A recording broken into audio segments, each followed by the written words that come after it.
Cannot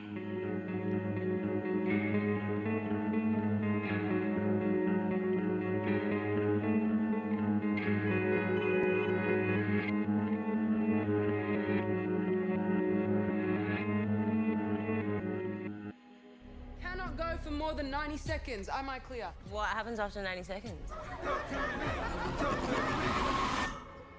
Don't want to stay. Hey guys, welcome back to Spooky Tuesday, a weekly podcast where we're breaking down all of our favorite slashers, thrillers, monster movies, and black comedies on the new scariest day of the week. I'm Sydney Thompson. I'm Monica Height.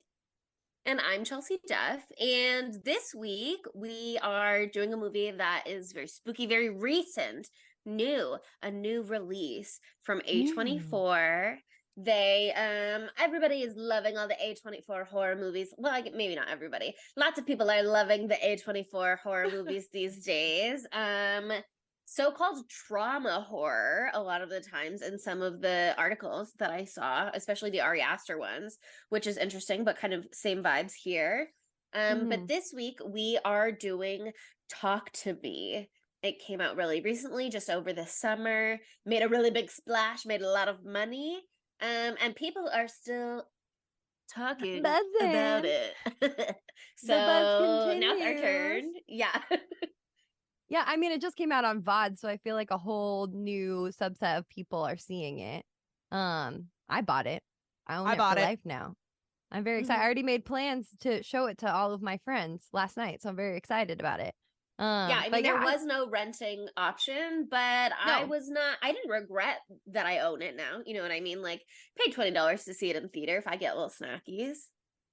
Yeah, it's rewatchable for sure. I mean, I really like this movie, and I think on second watch, because Chelsea and I saw it with our friend Hawk in theaters, like close to when it came out a few months ago, and it rocked. But we walked in, get this, y'all. We walked in literally the last second of the party scene at the beginning. So we saw nothing. We just heard everyone go, ah!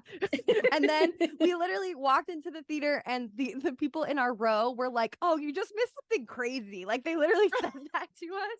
And I was like, fuck, I'm sorry. There should have been longer credits. It was a fun crowd. But yeah, so kind of a stunted first experience. But we read the Wikipedia right at the beginning, so we were clued in. Yeah, Monica like looked it up. She was like, "Do you want to see what is? Do you want to see what happened?" And she passed me her phone, and I read on there 2 cents of what happened, and I was like, "Okay, I think I get the gist." And then we did our best to follow along the rest of the film, but it is good context to see it for yourself to watch it the second time around. It really adds to like the layer. Like, just to see Ducket, is how you say it? Ducket? Love it. Love Australia. Which is like the most Australian name. Love Australia. I heard of that and I was like, is this, because I went into this completely blind, hadn't seen a trailer, hadn't really heard anything. I just knew it had a hand from a poster. Yeah. That was it. I was like, that could go 800 million ways. I don't know. And then there was a party, and then they just kept being like, have you seen Ducket? And I was like, that's a weird name. And then there was a kangaroo in the road, and I was like, is this movie Australian? I was wondering if it was, you texted us and you said, is this movie Australian? And then when I was watching it again, I was wondering what moment it was that made you ask that. And I thought it might have been the kangaroo. That was my theory. Really, it was a little on the nose, the kangaroo. Well, at first I thought it was a deer. And then I was shocked. I was like, oh my God. That is the cultural assumption in North America that it would be a deer. Yeah, I mean, I get it. I love that. Kangaroos are so like novel and exciting for us as the American audience, but they're as common as a fucking deer. Before we get too far into Talk to Me, though, let me interrupt for just a moment, and I'll read you the log line. If you haven't seen it yet, if you prefer to listen to people talking about the film before you see the film for yourself, you might need a little overview. And here is what IMDb would like you to know. When a group of friends discover how to conjure spirits using an embalmed hand, they become hooked on the new thrill until one of them goes too far and unleashes terrifying supernatural forces. Wow. So I mean, yeah, Sydney, you said you really only knew about The Hand. Did you have guesses about what this film was about? Like, did you have any idea? No clue. Literally no clue, which is So so funny. like, for me, a person who I love reading the, like, I normally always Wikipedia will page. get Wikipedia page or I'll get a spoiler. And if I come across a spoiler, like, I will watch it. Like, Yeah. that is something. God damn it. This is where we fight. I know. But like, I didn't get any like TikTok spoilers. my I didn't get any God. Twitter spoilers. I got like no Good. spoilers. And so for that, I was like, well, you know what? I guess I won't read the Wikipedia page. I guess I won't seek it out. Keep it But preserved as an I- experience. I had it in the chamber just in case I felt the need to Need to halfway through pause, watching it. step I was back, like, whoa, let me whoa, spoil. whoa, Yeah. whoa. But I That's didn't. so I was a funny. big girl. That honestly, God, that you're might be so the first brave. time in. I'm so brave. You're so brave. This is a freaky movie. This is a It's scary one. spooky. Yeah. Really And the upsetting e- at times. And I I didn't- honestly am glad that you didn't have the ending spoiled. I'm not going to say it now. Don't worry, listeners. But like that is like That's the such moment, a fucking yeah. wallop. Not knowing, like, yeah, woo. But I can't believe you do that every time. I knew, but I like to forget. I like to forget that you do that because it makes me so irrationally upset. Sometimes I'll do it in the movie theater and I'll be like, I realized I didn't do my research before, and I'll just do a quick Wikipedia Now, let me research and be just like, spoil okay. the movie right here as I'm sitting here in public in a dark room while I'm watching the movie. Yeah. Sometimes I'm Meanwhile, like when "Oopsie." we had to bring up the Wikipedia, and by the way, that wasn't my idea. It was Hawk's idea. I was too busy being scared of what was happening in the following season. The following He's a scenes. thinker, though. He was He's like, a we big need the context. thinker. We need to lay the groundwork. Yeah, I was like, don't scroll too far. Don't you dare show me another sentence that I don't need to see. I was like reading it so carefully. I was like, don't look ahead, Monica. Don't look below. Just look at the next word. Oh, man.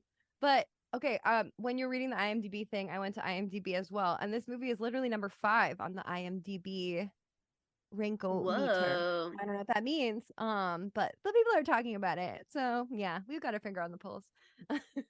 But I didn't know. I was doing my research today. I knew that it was like twin brothers who did this movie. And their names I will pull up They're right YouTubers. now. How do you say their last name? They're YouTubers. Yeah, that was just what I was getting to. They're Danny and Michael Philippou. Anybody know? No. No, think Philip, Philip, and then Pou on the end. Philippou. I even watched YouTube videos from them earlier today, and I forgot immediately. Anyway, what is their YouTube? It's like Rack. What is it? Yeah, Raka. Is that it? Yeah, Raka. yeah, Raka, and they are quintessential YouTube boys. They're giving the like prank energy. Like that's they're like, here's our ad, and they're like doing crazy things like with ads in the middle of the video, and they're like doing the classic like all the YouTube like vibe things that drive you wild sometimes with YouTube men. You know what I'm talking about? The Yeah. personality shit where they're Pranked, like gone too far, wacky. gone real, gone wrong. Exactly, literally exactly that. They have that energy. They're like this is their first movie, and Yeah. they've been making like short films their entire life. And like I watched a cute video of their like time at Sundance, and that was really fun and really gives you a good idea of their personality. And yeah, this was their very, very first movie. It was written by Michael, I believe. Let me double And one check. of their other Raka No, sorry. collaborators. I was wrong. Danny and this guy, Bill Hinsman, wrote it. And Michael and Danny, those are the twins, directed it. So just I was Danny about to wrote say, it. are they twins? Because Yeah, they're twins. they look They look the exact same. same. But also, If one they're of not them twins, then I'm has- sorry.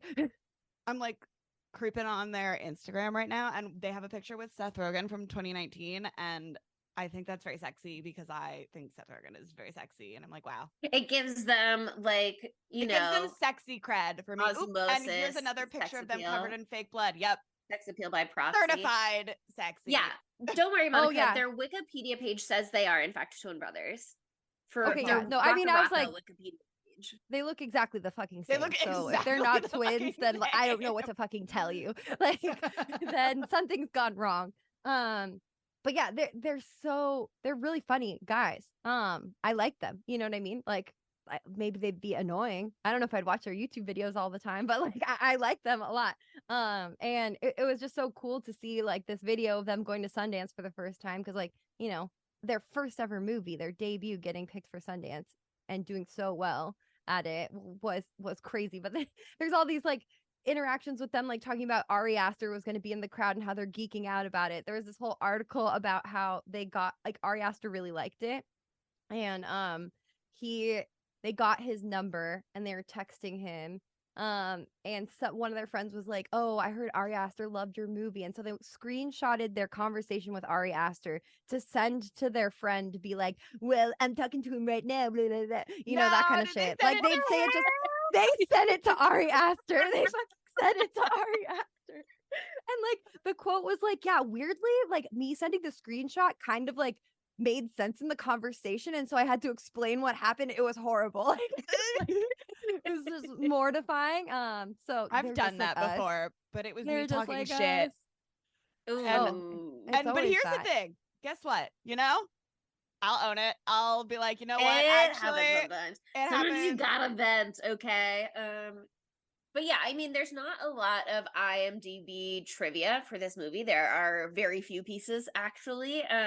But a lot of it does focus on the brothers and Raka Raka because they had like 1.5 billion views on YouTube, apparently, and they have That's like a lot. 6.5 million subscribers.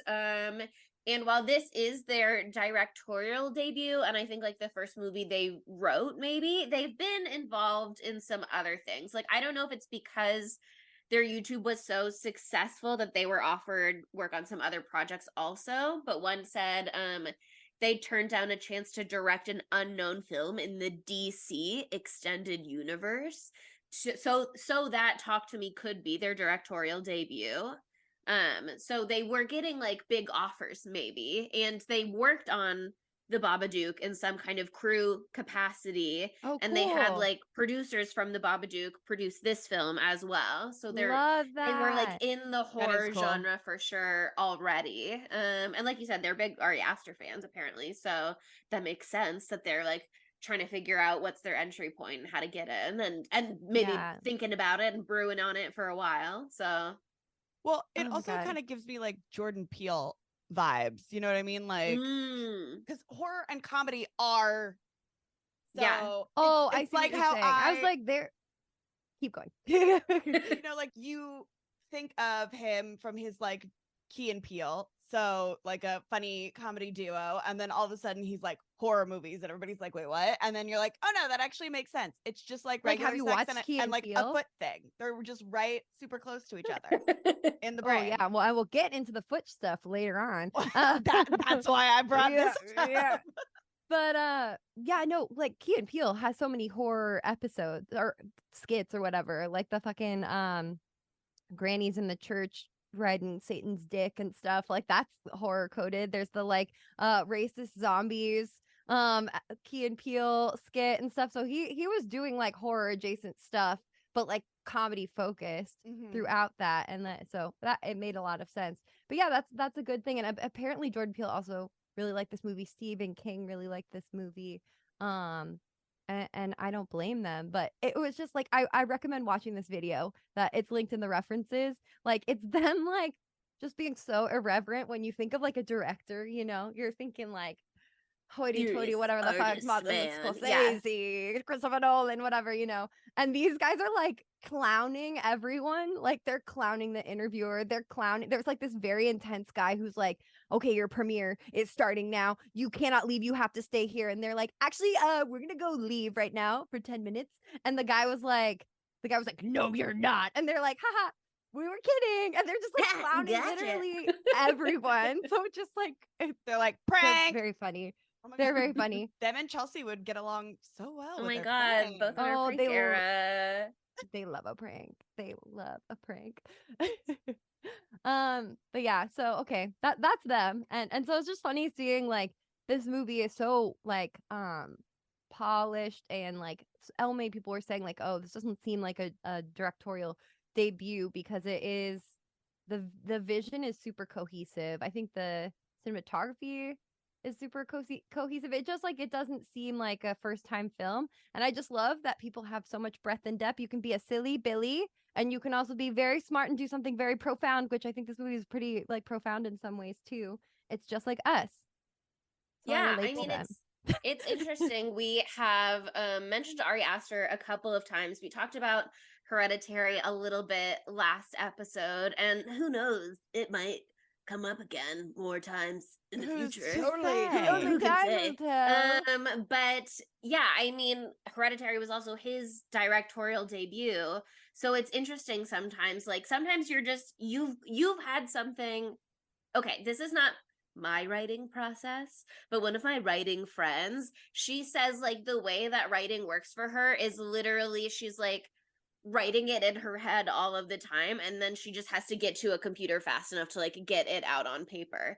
Like it makes me think about when we did Let the Right One In, and the author of the book was saying like Eli comes to him in his brain and tells him like who Eli is and blah blah blah. Like sometimes it literally just exists in there already and you just have to get it out of your head, and I feel like this is kind of the case with that to a degree. You know what I mean? Like sometimes things percolate in your head for long enough that they puzzle together all on their own before you even like get it out on paper. Totally. And I think that's some of the reason why people have like the sophomore slump a lot of the time with like music, books, or films, like their Or second like thing American that they Horror produce. Story. Yeah. Maybe, I don't know. But yeah, like you spend so long honing your first thing because you have your whole life up until that point, to Yeah. be working on that thing and perfecting it. And then the second one, the turnaround time is a lot different. And I think these boys definitely have it in them, but I thought it was really interesting. I was reading about the inspiration for this movie. So I have a little quote from Danny, but basically he like saw this clip that was like a horror comedy short that wasn't written by him, written by somebody else. And it was about like kids having fun with possession, like they're like playing a possession like sort of game. But it was totally super different. And then this was this part is very dark, so there you go. And this is direct quote. Also, there was a neighbor that his brother and I knew growing up, and there was footage of him experimenting with drugs for the first time, and he was having a negative reaction to the drug he was on, and he was on the floor convulsing, and everyone that he was with was just filming him and laughing at him, and he remembers seeing that footage and then that short film, and he felt like they lived in the same space. So that was the inspiration, which is so fucking horrifying. We can get into the filming part more when we get to that scene. But The voyeurism. he also, yeah. And he also is getting dogged on by his fucking brother because Danny wrote it and Michael directed it with him. And Michael was like saying us and we about writing. And Danny was like, you didn't write a fucking word of this. Just to be and clear, Michael was like, yeah. okay, fair, but he also, and this ties back to what we were just talking about, promise I have a point, where Michael was like, well, you took like so many ideas from projects we have worked on before in the past. So like, I think the like Mia, Riley, I don't know if it was Jade, the sister, or the mom relationship, but like that like relationship of the three of them, that was pulled from like an old story that they had. And like, so they did So like it's very pull like little story bits. by versus screenplay by kind of debate in that moment.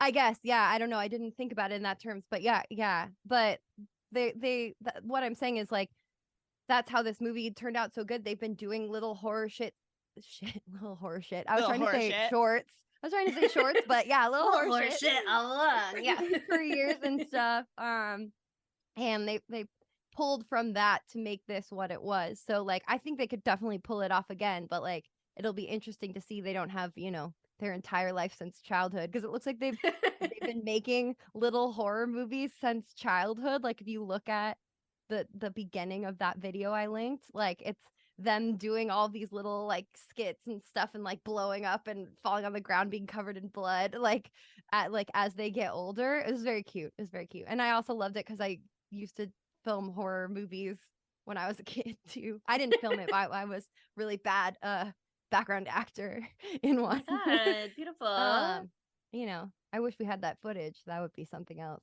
I Roll think I the like tapes. died under the full moon or something. Werewolf attack. Wow. But yeah, it'll be. I think that's really. It's interesting. It's gonna be hard to follow up, but there's gonna be a sequel. So anyway, guess we should talk about this movie though. Should we get into this movie? I mean, there Yeah. is so much to say. I saw it in theaters with Monica the first time I saw it. I watched it last night just for vibes.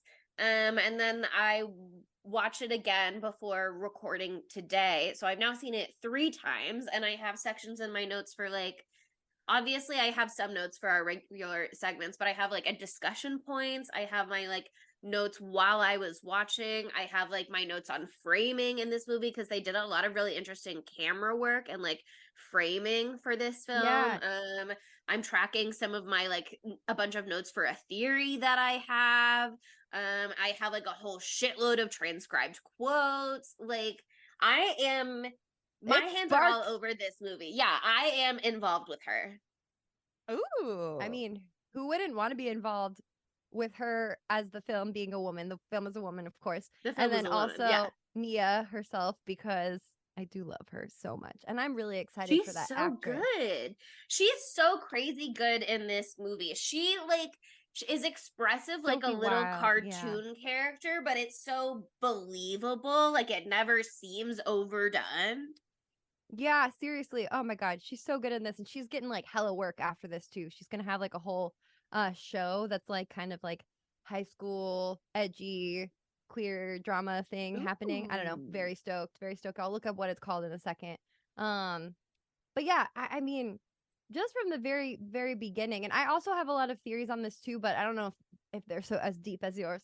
I didn't do quite as much thinking, but yeah, like just from the very, very beginning here. I mean, what an effective opening scene. I mean, it's a classic thing to do, like a big fucking shocker to open up the movie, but fuck if it doesn't work, okay? Why don't If fix it ain't broke, don't fix it. Exactly.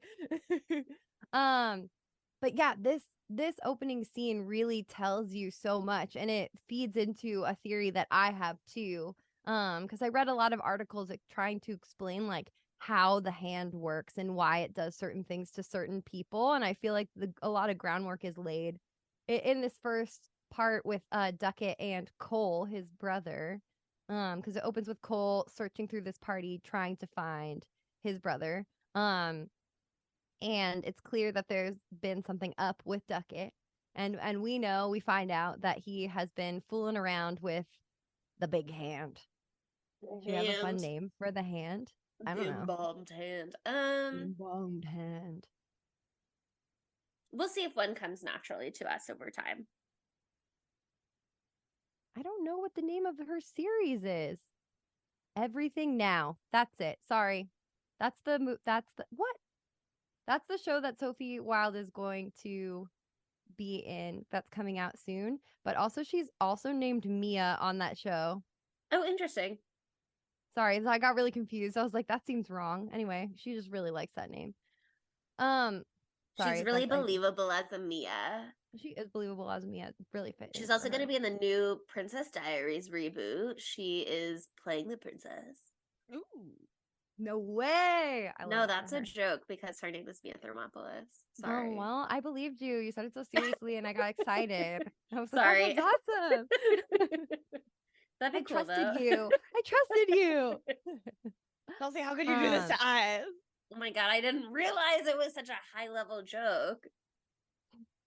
You should know better. I don't know. I was so blown away by this opening part because like we missed it the first time, so I had been like coveting it for months, like hoping to get my eyes on it. It's like the beginning of Pearl that I missed, that I've complained about for years and I still haven't seen, and it's been a fucking year. It's very upsetting to me. But yeah, like there's so many little bits that you notice if you really listen to what Duckett says once Cole gets into the room, because like Yeah. it's like clear that Duckett's been acting really freaky. Like, love that there is a mom at this party, like making food for everyone who's fucking wasted. And she's Right? like, get your fucking freak ass brother out of here. But he just like obviously things have gotten to a point where Cole is like not gonna even wait for a second or a key or something to unlock this door and literally bust that bitch down. So strong. But yeah, Duckett is murmuring these things under his breath that are so alarming. He's like, I talked to dad and he told me you're going to hurt people or something like that. Yeah, I And transcribed that bit. oh yeah, He right. says, Yeah. Pop said you're gonna hurt a lot of people. And then Cole says, Pop's dead, Duckett. And then Duckett says, you're not him. Ooh. So yeah, so it brings in grief like from the get-go with this. And that's part of like my theory, because Duckett is someone who has used the hand a whole bunch, and he seems to become particularly susceptible to the wiles of these demon spirits or whatever. So much so that like in the minutes after this, he's also covered in those scratches, and he's like so thin, and oh, just like the little details in that moment are so alarming. He's really clearly not doing well. And just the shock factor, the way they shoot that first surprise, that first jump scare where he just comes into the frame and fucking stabs his brother in the shoulder. I screamed. Oh my god. And the follow-up one too, where he's just like standing there, and this is the first time you see like the gawkers too, this theme of like the youths of today like filming all this horrible fucked up shit and not doing anything. Is very nope, is very like the sensation of some, or what's the word they kept using in that movie?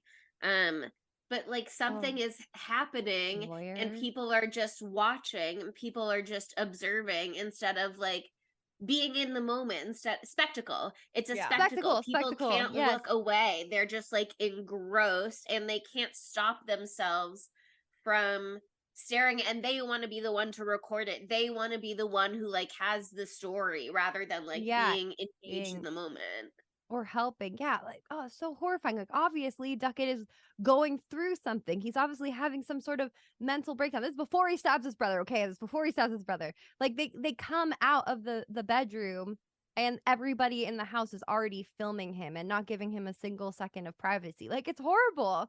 That's like, it's horrible, and it's something that we're seeing on TikTok all the time right now too. Like, there's this whole conversation right now where everybody feels the need to air out everybody else's fucking dirty laundry. Like, whatever happened to the good old days where me and mommy would go to lunch and we'd sit there in silence and listen to the gossip at the table next door, and then we would talk about it between the two of us, and that's as far as it went. I love to eavesdrop. It is a natural thing to want to hear other people's shit if they're having a public spectacle. I get it. But why do you feel the need to tell millions of people? That's horrible. Did you see there was actually a TikTok where something like that happened like this week? This girl was overhearing these like, other group of girls like talk about this one girl, and she's like, your friends are talking about you. And the girl that was being talked about literally told the TikTok girl to mind her own fucking business. It's like, actually, if you heard people talking shit about me, did you need to broadcast that shit that they were saying to everybody? It's public. Yeah, now it's public. Now you've connected it to my job. Now you've connected it to my name when people Google me. Like, you actually made... So what if my friends talk shit about me in public? Like, do I maybe want to know if my friends talk about me behind my back? Sure, potentially. But also, like, it's natural to need to vent sometimes. It is natural to gossip. Like, not everything needs to be public record, and not everything needs to be my business, even when it's about me. Like, if I piss off my friend, if I embarrass my friend, it is okay if they're having a feeling about it and processing that feeling about it out loud with other people. I always say, like, what other people think about me is actually none of my business. It's not always my business. Like, it's not always my business. because Yeah, I'm no. gonna live in my delusional fantasy world and Delulu be world. like, oh well, Oh, wow. oh well. I've actually had 2 times in my life, so maybe I need to like run my mouth in private, where I've been venting and someone else heard it and then ran and told the person and it blew up friendship. One was my freshman year roommate. She was a cunt, so sorry if you're listening. Oh Fuck my you. God. And Hi.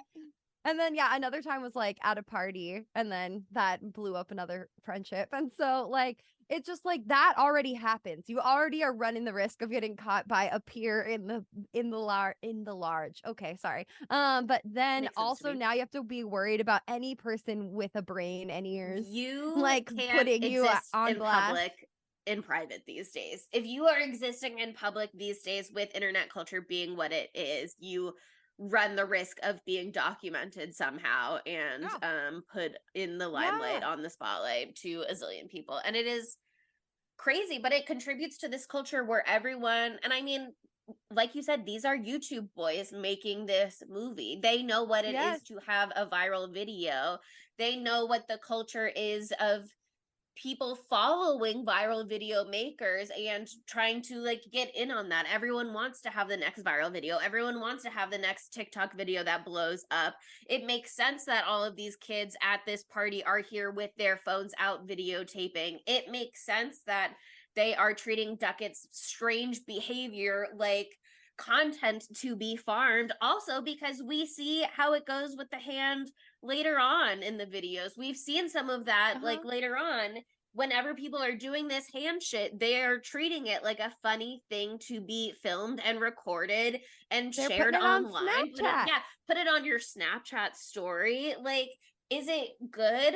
No. Is Cole absolutely right to call everybody out? Yes, but you can see how it is all connected, where this like game that they're playing becomes fodder for content for themselves, for their friends, for the masses potentially, and it separates them from like the reality of what's happening in front of them, and that reality becoming something detached from them that can be shared and reflected on later instead of being processed in the moment. Because it's literally a barrier between you and reality. Your phone is physically a barrier, a little tiny shield, you know, your little black mirror or whatever. But yeah, no, it's really, really interesting. It's just this movie does comment not like loudly, but like loudly enough that that's the subtext. That's not the point of the movie, I don't think. I mean, it's one of them. It's not like that's like in this essay, I will say, you know what I mean? It's not that. But it's a fun like subplot like of this, like just how social media plays in and fuels this entire tragedy, because it's really a tragedy. Yeah, I mean, not to jump ahead too much, but like one of the notes in my framing section is about the part where Daniel does the hand for the first time later. And so much of the beginning of that scene, you're not looking at Daniel, you're looking at Sophie holding up her phone, and you can see Daniel as she's recording him. Like, even that moment, it's so separate from him. And that one is so crazy because that's the scene that so much to me is like, they are not processing in this moment how fucked up what's happening is, because they are like putting the little shield between themselves and it, and they're also teenagers, you know what I mean? They're not ready to process like how fucked up this is in general, and then they all kind of like are able to laugh it off enough afterwards, like be silly enough afterwards that they can kind of erase from their brains, at least temporarily, like how serious some of this is. Well, they've got that thing, the invincibility thing, because they're fucking 17 years old. Some of them are 14 or something too, apparently. And so they feel like they're invincible. They can't relate to these dead people that they're fucking seeing, literally dead people. Because they're like, that won't ever happen to me. By the way, I'm never gonna die. Yeah, I miss when I still had that went away in the last year, and I miss it so much. But like, also besides that, they just, oh fuck, I lost my train of thought. God damn it. This is why you concept shouldn't of more your own drink mortality. alcohol in a hot tub before you record. they just are not connected to the reality of that moment. They're so, I'm trying to jog your memory, but I'm also trying to find a point for myself maybe. But yeah, I think we can just dive into the Sophie, or not Sophie, that's the actress's name, the Mia-ness of this whole story, get into that part, move on from Duckett Yes. a little bit, because like you were saying, they are all teenagers. A lot of them don't have the concept that like I could die one day in a meaningful way. Like death is not close to them, except we open on Mia after that cold open and she's at the remembrance day for her mom's death 2 years later. Yes. Like she has been touched by death in her life. She knows what it is to contemplate mortality a little bit, to lose somebody, to be connected to death, even if you're not necessarily thinking of it for yourself. Even if these dead people that you're like playing the game with are like strangers to you, and to some degree you're able to be like, this is just silly, this is just fun. Like she knows a little bit somewhere in here that there is something more to this. Yeah. I remember what I was going to say now. I'll just say it briefly. They're treating this experience like how we get fucked up and go to see a horror movie, or get fucked up and go to Halloween Horror Nights. Like that. Or play with the that's Ouija how- board or whatever. Yeah. Well, I don't Wow. fucking do that shit. And I'll get into that Yeah, heavily I later haven't. on. You But gotta have like- respect for the Ouija board. Yeah. but like yeah, teenagers yeah. at a sleepover, you know, No. that's a thing. Yeah. They're just looking, they're like, oh, this is a fucking rush. This is a Yeah. rush, and then it ends, and it's crazy, and it was fucking terrifying. It's like if you, I imagine what it's like to watch the Terrifier movies. I've seen All Hallows Eve now, so I know how fucked up it's probably going to be when I never watch it. But like you see something that's absolutely fucked horrible, and you're like, oh my God, what the fuck? And then afterwards you're like, hee hee ha ha. You know what I mean? But this isn't that. Like they're literally having spirits like possess them. It's so interesting how they can compartmentalize it. But I It's can like imagine that doing whippets. it's like a drug. Yeah, it's like doing whippets. You're like, I don't care how many Just brain that cells I one just lost. moment head rush, yeah, and then it's over. Well, I've never done whippets, so I'm not sure if it's over super fast, but that's the impression is. that I get. Yeah, Yeah. that it's just like a quick thing and then you're back to normal, and that's why you want to keep doing it. You know what I mean? It's not Yeah. like you smoke a joint and you're high for an hour or whatever. No. Scariest moment of my life was when I was at a park in LA, and it was Everett Park, Sydney, where we went and ate our bagels. It's like Yes. this fucking crazy hill, and these kids were doing whippets in the Scary. park, and then they went to go move their car, which the car was the one behind, so up the hill from my fucking car, and they were trying to pull it out, and I was like, they're gonna destroy my car, these whippet motherfuckers.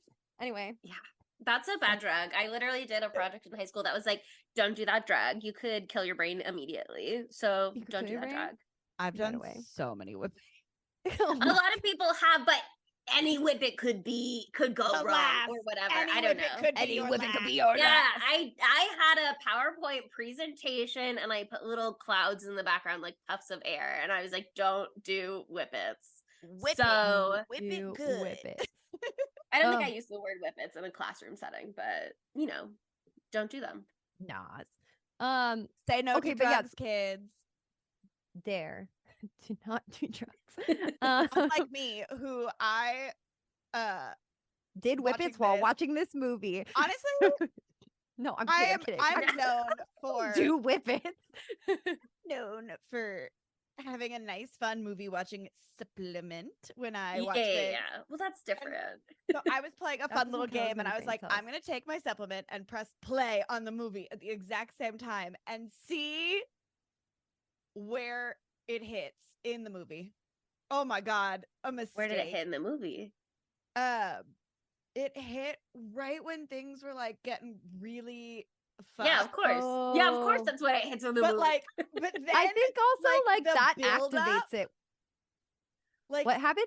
it was so suspenseful like the entire time because I was on edge about like when I'm it was gonna gonna start hit, feeling yeah. things and when this movie's gonna start ramping up that I was like, oh my god. I had to take a break to like pace my house for a hot second. I was like, okay, I am strong. I'm brave. I can finish You're this movie. You're wild. You're wild. Ugh. Yeah, I mean, Well, shit okay, I hits really- pretty quick though. Yeah, and we were just talking about the grief stuff with Mia, which I want to touch on a little bit more because Avi, I related to this part a lot. Because I've lost my mom not in similar circumstances. Poor fucking Mia. This is really, really hard. But right away she's like at this Remembrance Day. And again, she's like dissociating from it like on social media. Which like is a great grief tactic if you wanted to shut off your brain, you know? But it's so clear that she's still in the grips of it. Like it's been 2 years, but like she's still things are still really messed up. And I think they do a really good job of showing how she's ostracized herself in the years since her mom passed away. And they do it in very short form, like it's very, very succinct, but like she's obviously not connecting with her dad. Their interaction is super, super Her at the tense. sink. That was another one of my framing moments because it's like Yes. so close up on her face, like you're in her frontal lobe, and then it's like so far away from her. So you're either like right in her head, like a little migraine spreading, or you're like completely disconnected. Yeah, and she keeps her back to her dad, her body language, she won't let him in.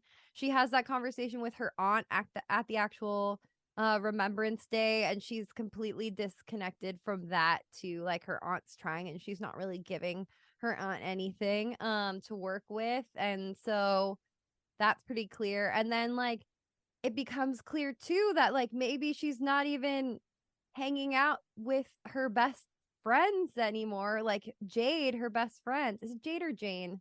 Jade. Jade. With the Jade. T. Okay. Yeah. So because Riley, who is Jade's little brother, gives her a call and was like, "No one's picking me up. Will you pick me up?" And it seems like this is his last ditch attempt, and he doesn't have like anyone else to turn to.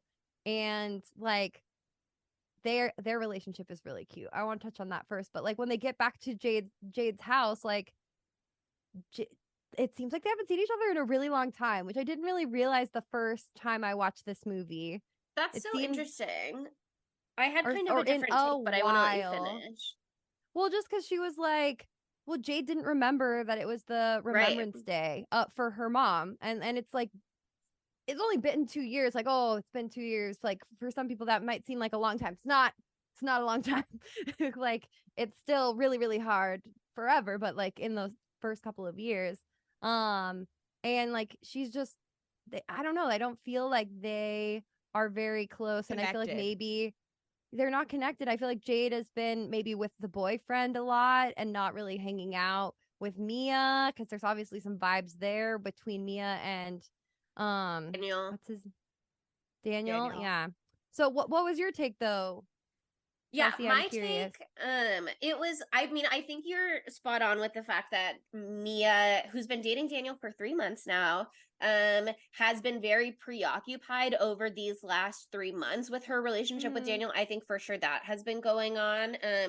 Haley tells us at some point in the film that Mia is like weird and like always bringing down the vibes basically, and Riley kind of talks to me at one point about her depression. So we can definitely see that it's affected her socially. I don't necessarily think she hasn't been hanging out with Mia as much, or that like she was a last resort for Riley. I almost feel like she's like always over at their house. Like she is always there, and that's why Mia is like, interesting, you're inviting yourself over again. But it's that she's just not processing or talking about what's going on with her at all. And like even in this moment, even on the day of her mom's remembrance, she can't do it because she drives Riley home and they see that kangaroo in the road and they're like, do we have to put it out of its suffering? I don't know. She can't do it. And then when she goes to Jade's house, she's laying in Jade's bed with her. Like Jade is ignoring her, but Mia, even in that moment, when Jade answers the phone and is talking to Daniel, is like asking for consolation, but she can only ask about it regarding the kangaroo. Like she can't even bring up her dead mom until she really has to like pull the card to be like, can we go to this party? She's like, the kangaroo was suffering, like console me, like talk to me about this. Like she's trying to get her attention, but I don't think she can like access that at all until it's like a last ditch effort for her. Like that part is what's closed off, not necessarily I think she was with everybody else. I have lots of thoughts about Mia and Jade's relationship. But so I think that it is like not that they haven't been together, but that Mia has just been like stuffing all of that down so hard.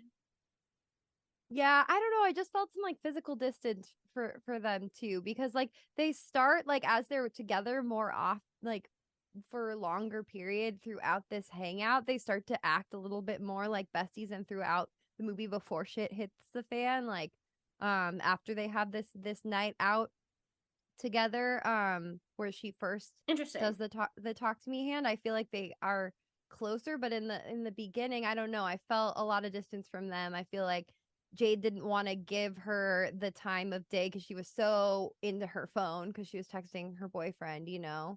They didn't have that like bestie. The crazy frog ringtone. The crazy frog ringtone was so fucking funny to me. I loved that. That's hilarious. That's so fucking funny. I was like, why the fuck? I was like, of all the songs in the entire goddamn fucking world. And I was like, you know what? Of our Lord, good. 2023. Yeah. I also just want to say Chandelier by Sia, God tier song. Really fucking good. Very deep lyrics if you listen to it. Party girls don't get hurt.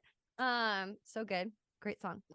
That's the song I scream singing in the car in case you have no idea what I'm talking about. In which case, it's also educate related yourself. to this thing where it's like these people who maybe have trauma keep doing this drug like experience to both connect with it and dissociate from it. I'm not myself. I'm in the passenger seat. Yeah. Party girls don't get hurt. Can't feel anything. When will I learn? Never. Push it down. Push it down. That's what Mia's doing. No, literally, this song is so deep. I'm sorry. I've like psychoanalyzed this and like mapped this onto people in my life that are struggling, and I was like, oh my god, it's just like Chandelier by Sia. We're actually gonna pivot like great song. 40 something minutes in, and this is only gonna be a Chandelier podcast episode now.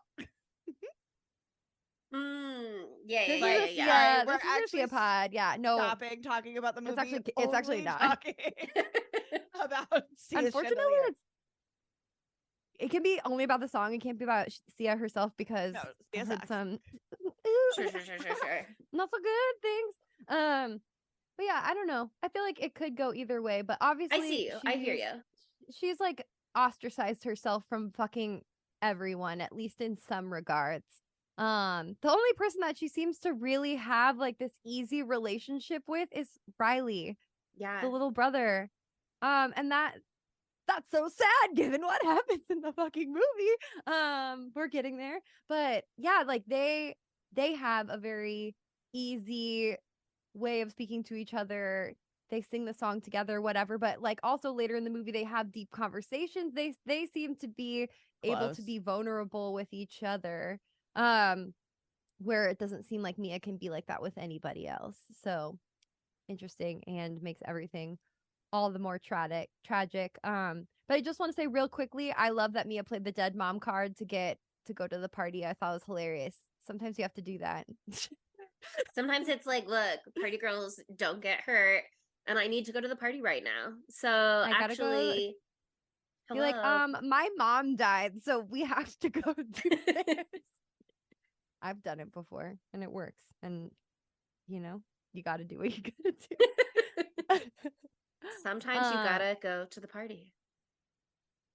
But yeah, sometimes you also gotta make jokes about your card. friend's boyfriend touching your Gucci. True. Oh my god. Also, okay, really quickly, that whole triangle, so strange. Really quickly, Miranda Otto. Just really quickly, Miranda Otto. That was Otto. That was Annabelle also Creation star Miranda Otto. Sent y'all. I was like, is Hilda from Sabrina, the new Sabrina Spellman TV show? I was like, oh my god. Yeah, she's been in a zillion things. Yeah, she's been in so many things. But I did love her in the new Sabrina. I loved that show, and then it got a little weird, but I still watched it. And she is so fucking mean to Riley. She's so funny, but she's fucking so mean to Riley. She like walks in and she's like, "Hi, mom. Can like help you bring the bags in?" Like Riley hasn't even seen her yet, and she's already dogging on him. I was like, God, Miranda, you savage. She's a playful mom. She's the mom who razzes her kids. She is really funny. intense. She is funny. she's really funny. Obviously, this is like the very beginning that we're talking about, but that in that later scene after they have gone to the party at Haley's and played with the hand, when they're like bringing Haley and Joss back over to their place that night, and Miranda Otto Sue is trying to get to the bottom of like, are they having people over? Is Jade really just having only two friends over? What's the deal? She is so smart. She is trying so hard to get one of them to fess up, and her strategy is smart. Yeah, to be like, I already know, your sister already told me, your brother already told me, I already know. What time's the party again? Hey Daniel, what time's the party? I know about the party. Just you tell me what you know about the party to make sure I have the details right. Like, she's so funny. Good. So funny. I was laughing so hard with that. But anyway, okay, they finally get to the very first party, Mia and Jade and little baby Riley, and we finally get to meet Haley, who I am so obsessed with Haley. And also, what is the other guy's name? Joss. I have a huge crush on Joss, so don't talk to me about it. I love him so much. I think they're such a dynamic duo, Josh and Haley. Joss, and 2S, no H. Oh, sorry, that's what I thought I was saying. Oh, maybe I misheard. I just have a lisp. Goes that way sometimes. Joss is a way hotter name than Josh, so yeah, Josh. Joss. I'm alert. Yeah. Like, Yeah. Do you hear it? I think they hear it. I think they can totally hear the distinction. Yeah, it's super important.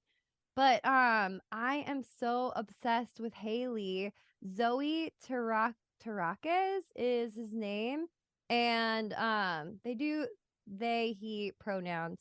But I felt so bad because I just found out while researching this that this movie, because Zoe is trans, was fucking banned. Yeah. And where was it? Was it in Kuwait? No. Mm-hmm. Yeah, it was Kuwait. Or at least for IMDb. Yeah. I found a whole article on it. I was just trying to find it in my notes. Yeah.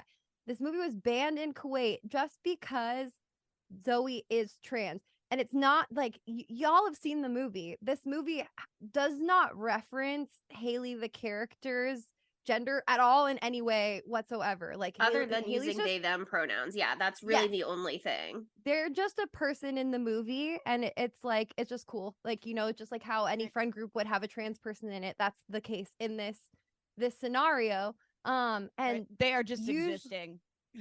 Exactly. But usually, like, in that area, like in Kuwait, like they've banned a lot of queer films before, but like they're queer films, like a film about queerness.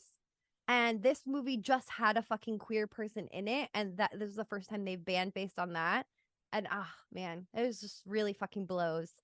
Because I was so obsessed with Haley, and it just sucks because it's a great movie, and like obviously it's fucked up that they ban movies for being queer, but like this movie is so not about that, and so it's just like they're silencing things you on don't want queer people to even exist. Exactly. Terrifying. So that came out like 6 weeks ago. That was banned there, and it really took a toll on that actor. So shouts out to them because they're so fucking funny in this. They're so fun. Haley gets so many of the best lines. But something about that first interaction. So Mia walks through the door, and Bailey, Jesus Christ, Haley is basically like, what the fuck is she doing here?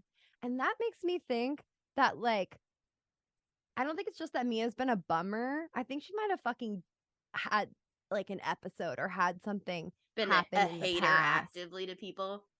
Well, I don't know about that, but she could have, like, I don't know. It could be a whole bunch of different things. You know, I have to bring my own like experience into this. And like, I had some really bad nights in the aftermath after my mom passed away, like out partying. Things can go like badly. I had like a whole like drunken cry thing at a music festival one time, and it was a terrible atrocity, but I kept all my friends. But like that, things like that can happen when you're grieving, especially when it seems like partying is such a big part of their friend group and the culture there. And so I felt like maybe there's something like that happened. Obviously we'll never know. Yeah, but I feel like she might have like made an ass of herself one time, like, you know, with reason. Because it doesn't seem like, oh, she's just a bummer. It seems like Haley's Something pissed. happened. Yeah, I Something mean, happened. that's another of my framing notes is at that party, Haley is so disconnected, or not Haley, sorry.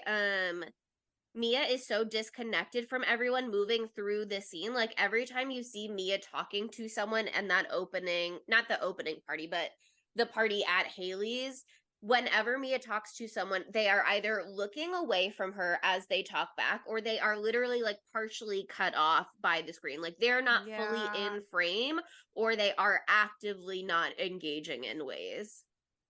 Yeah, it's clear that like something has happened where everyone doesn't know, like they can't, like they all know what happened with her and her family, so they can't face that, or they just can't look at her because it's so uncomfortable and so awkward. And sometimes people just do that to you, like once you've had something happen to you and they just don't know what to do, so they act like a fucking freak.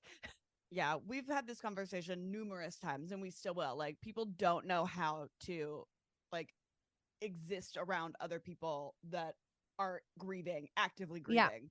And you can be actively grieving for the rest of your life. Yeah. Yeah. So I don't know. I think they did a good job of portraying that. Just like, they're not like on the nose with any of the stuff. They're not like, oh, are you still sad? You know what I mean? Like it's all like really well done in the performances, just to like show how it really is after you've lost someone, and how people are fucking weird aliens about it. So fun. But like Cole, when they go and they're like talking to Cole, Duckett's brother, who Duckett stabbed at the beginning, like even they kind of treat him a little weird because he's also actively grieving as Yeah. well. They're so Yeah. arm's distance, everybody Yeah. who was involved in that, Haley and Joss. oh yeah. Totally. People don't know what to do, so they just a lot of the times don't do anything, which it seems like what happened between Joss and Haley and Cole, because I think that they were really close with Duckett, and then they fucking ghosted the family in the aftermath. And also too, they're teenagers. And Yeah. so Yeah. They don't know. They So don't know. that- like they don't know, as somebody who They're lost even somebody less as a equipped. teenager, like it's, your frontal brain is really not developed, and so you don't know what to do. Yeah. But yeah, Yeah, I can see no. that in like emotional distance for Mia and Jade also, because like whether or not they've actually been hanging out less in person, or whether Mia has just been not like emotionally engaging in the relationship in the same way that she used to, whether Mia or Jade has not been emotionally engaging in the relationship in the same way she used to before she had a boyfriend. Like it's so interesting in that scene. Mia's the one who wants to do the hand. Like that's why they're at the party, and it's not irrelevant that it is the day of her mom's remembrance that she's like, oh, let's go to the party where we can maybe commune with the dead. Won't that be like fun and like low key cash and like no Totally biggie? unrelated to anything else Totally going on. unrelated to anything I else just going on. love to do that. Yeah, but she grabs the hand, she sees the guy, she's shocked, and she lets go. Like she's clearly spooked. Whatever she thought she was gonna happen, she was not prepared for the fact that it might be real. And I really think that like if Jade wasn't sitting there being like, this is a trick, this isn't real, like I don't know that Mia would have done it again so readily. But it's so clear in that moment that she's like looking at Jade. She's like, you don't believe that I really just saw something? Like, fine, I'm going to prove to you. Like, it's so about like Jade and that disconnect in this moment of like, this is real. And this is about you not believing me. And so she does it again. And yeah, I mean, that's where, shit really goes, not that shit didn't start like on a golden hill, you know what I mean, but it really goes downhill after that, because this is the moment where within this pod of people, at least within this pocket of people, they go over the 90-second rule for the first time, because those are the rules of the hand. This is where we start to get them laid out. We get this scene where they talk about it. And the rules are that it can't go for more than 90 seconds. What happens after 90 seconds? They want to stay.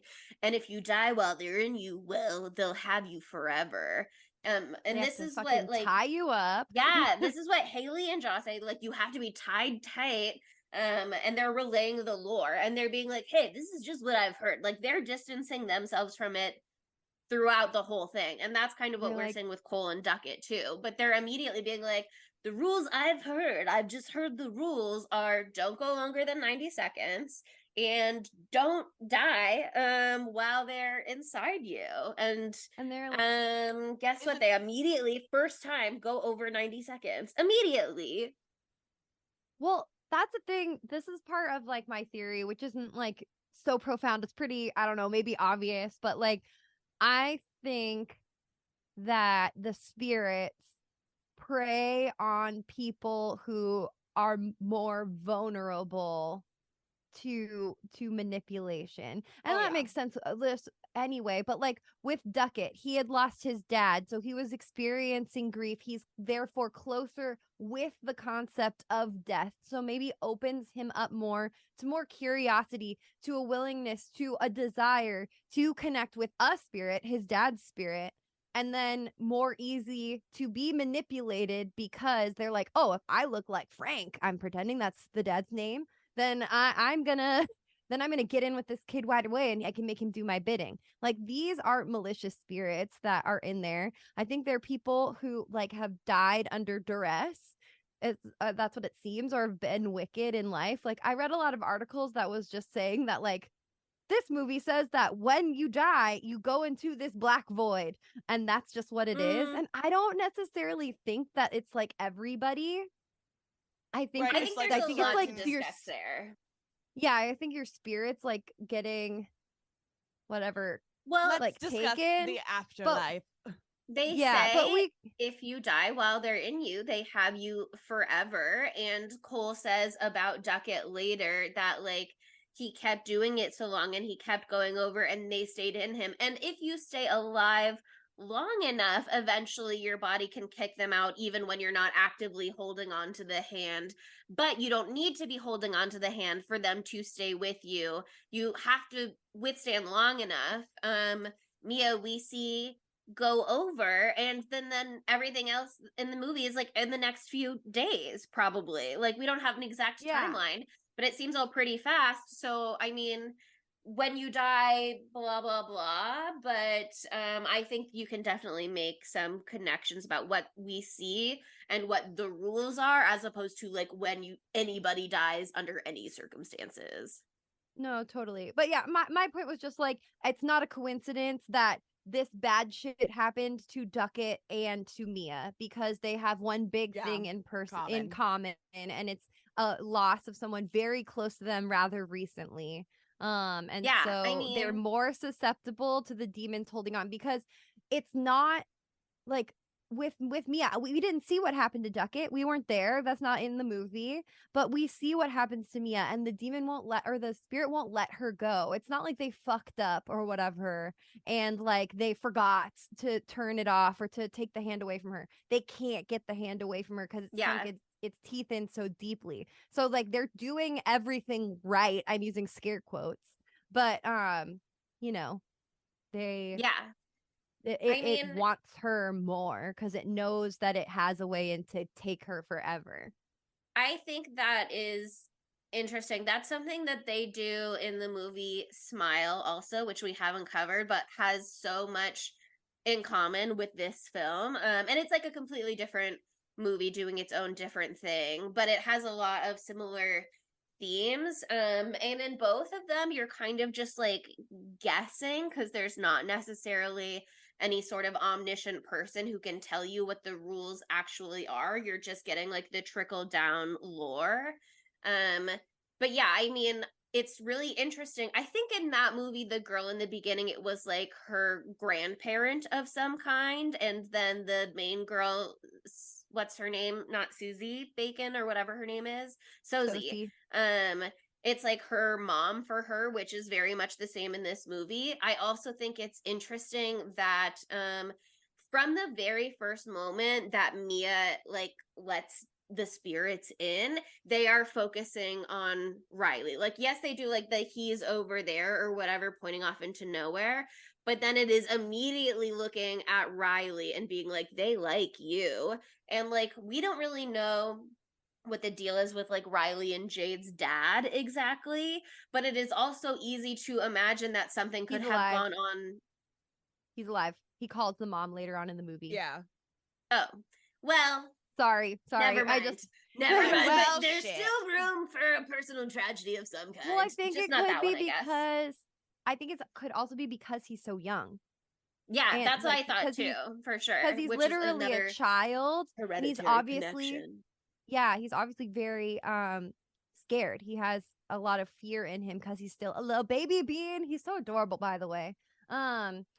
Yeah, and so like after this first experience watching Mia go through that, like he has night like he can't sleep. He doesn't want to sleep in his own bed. He wants to get into bed with his sister, but she's like, fuck you, no way. And so then he gets into bed with Mia, which I thought that was so sweet. Their little brother sister connection. Because I think it's also a common thing too, like when you don't want to face your family, to find like new family in the face of grief too, because sometimes it's harder to be around the people who are feeling the exact same way as you. So I can get that. But And I also again to just be like distance from your dad, be like, I don't have my mom right now. I'm gonna borrow your mom and I'm gonna go be in your family where nothing has changed over there. Yeah. Everything's still the same over there. And so being at your house instead of being at my house kind of allows me to imagine that nothing is different because I don't have Yeah. to actively face it. And that's part of why I think maybe that like she is over there all of the time in all of their business over the time. Maybe not with Jade as much. Maybe she's hanging out with Riley a lot more and the mom a lot more. But Yeah. like she's I think maybe she's just over there recently, but literally to be like dissociating from her own Yeah. shit. But yeah, that brings up a very, very important conversation that they have in the bed, where they're talking about like their So nightmares. much there. Yeah. Yeah, and Mia admits that she has this recurring nightmare where she looks into the mirror and she doesn't have a reflection. And is she a vampire? That would be fun, but no. And that's like just a horrifying concept for a recurring dream, but it really does come back to bite you in the fucking ass later on in the movie. It's just like such a poignant payoff later on. But it's also But so yeah. interesting in context of the conversation we were having in the beginning about like teenagers grappling with their own mortality and starting to face death. You know, it's been 2 years since her mom died. She says this is a recurring nightmare. She doesn't say how long it's been recurring for, but for the nightmare to basically be like, you have disappeared. Like, you don't exist anymore. Like, you're not in this world with everyone else. That's so like potentially symbolic for the distance she's been feeling with her dad, her peers, everybody in her life. It's so like she's wrestling with the fact that one day you die in a way that her peers aren't because she's had to face it with her mom. Like that is so like ripe to be mined for psychoanalysis. Totally. And what did she say? You might have written this part down, Chelsea. Oh, I doesn't wrote she the say something whole about- conversation down. Yeah. Okay, well, don't read the whole conversation. But like, what does she say about how it made her feel doing the hand thing? Because doesn't she say like, oh, it made her feel like alive and free? She said, it felt amazing. I felt like I was glowing. I could hear and see and feel everything, but I was in the passenger seat. It felt incredible. So it's very like she's feeling these amazing things, and also she can be like outside of herself in a meaningful way again. That makes so much sense, because in the aftermath of grief, you're either like feeling everything and fucking crying, or it's like kind of everything is like muted. At least it felt like that for me. It was very muted. Things felt like heavy all the time. So the idea of like being out of yourself, so you're not dealing with your life, somebody else is taking the reins, because that's the thing you definitely want. Like anybody would want that when things get too intense, to have someone else take control. But then also like to feel like not necessarily joy, but like feel big emotions that are different than the dark depressing sadness that she's been feeling. To hit mute on the noise when the noise is so loud, and to feel something glowy and wonderful when you are feeling muted. It's Here's like the hitting thing. both of those spots at once. Here's the thing. Exactly. I'm gonna suggest doing ecstasy and not talking to ghosts. Just do a different drug. Guys, don't talk to the dead. Just do MDMA. Just do MDMA, but take the supplements beforehand so you don't Right? get depressed for weeks. Drink some orange juice afterwards. Like, don't talk to ghosts. Don't commune with the spirits. It is interesting, the ecstasy comparison, though, because again, that is like a party drug. And also, it's the drug that makes you feel so wonderful. And then the next day is like, you're never going to have serotonin again in your life. Oh, yeah. Which makes you want to I've do heard. it more, because now it's I've like, heard it's that so was bad. how Yeah. I mean, that was how I felt good, and now I feel lower than I have before I did it. I want to go back to that. You're chasing that high.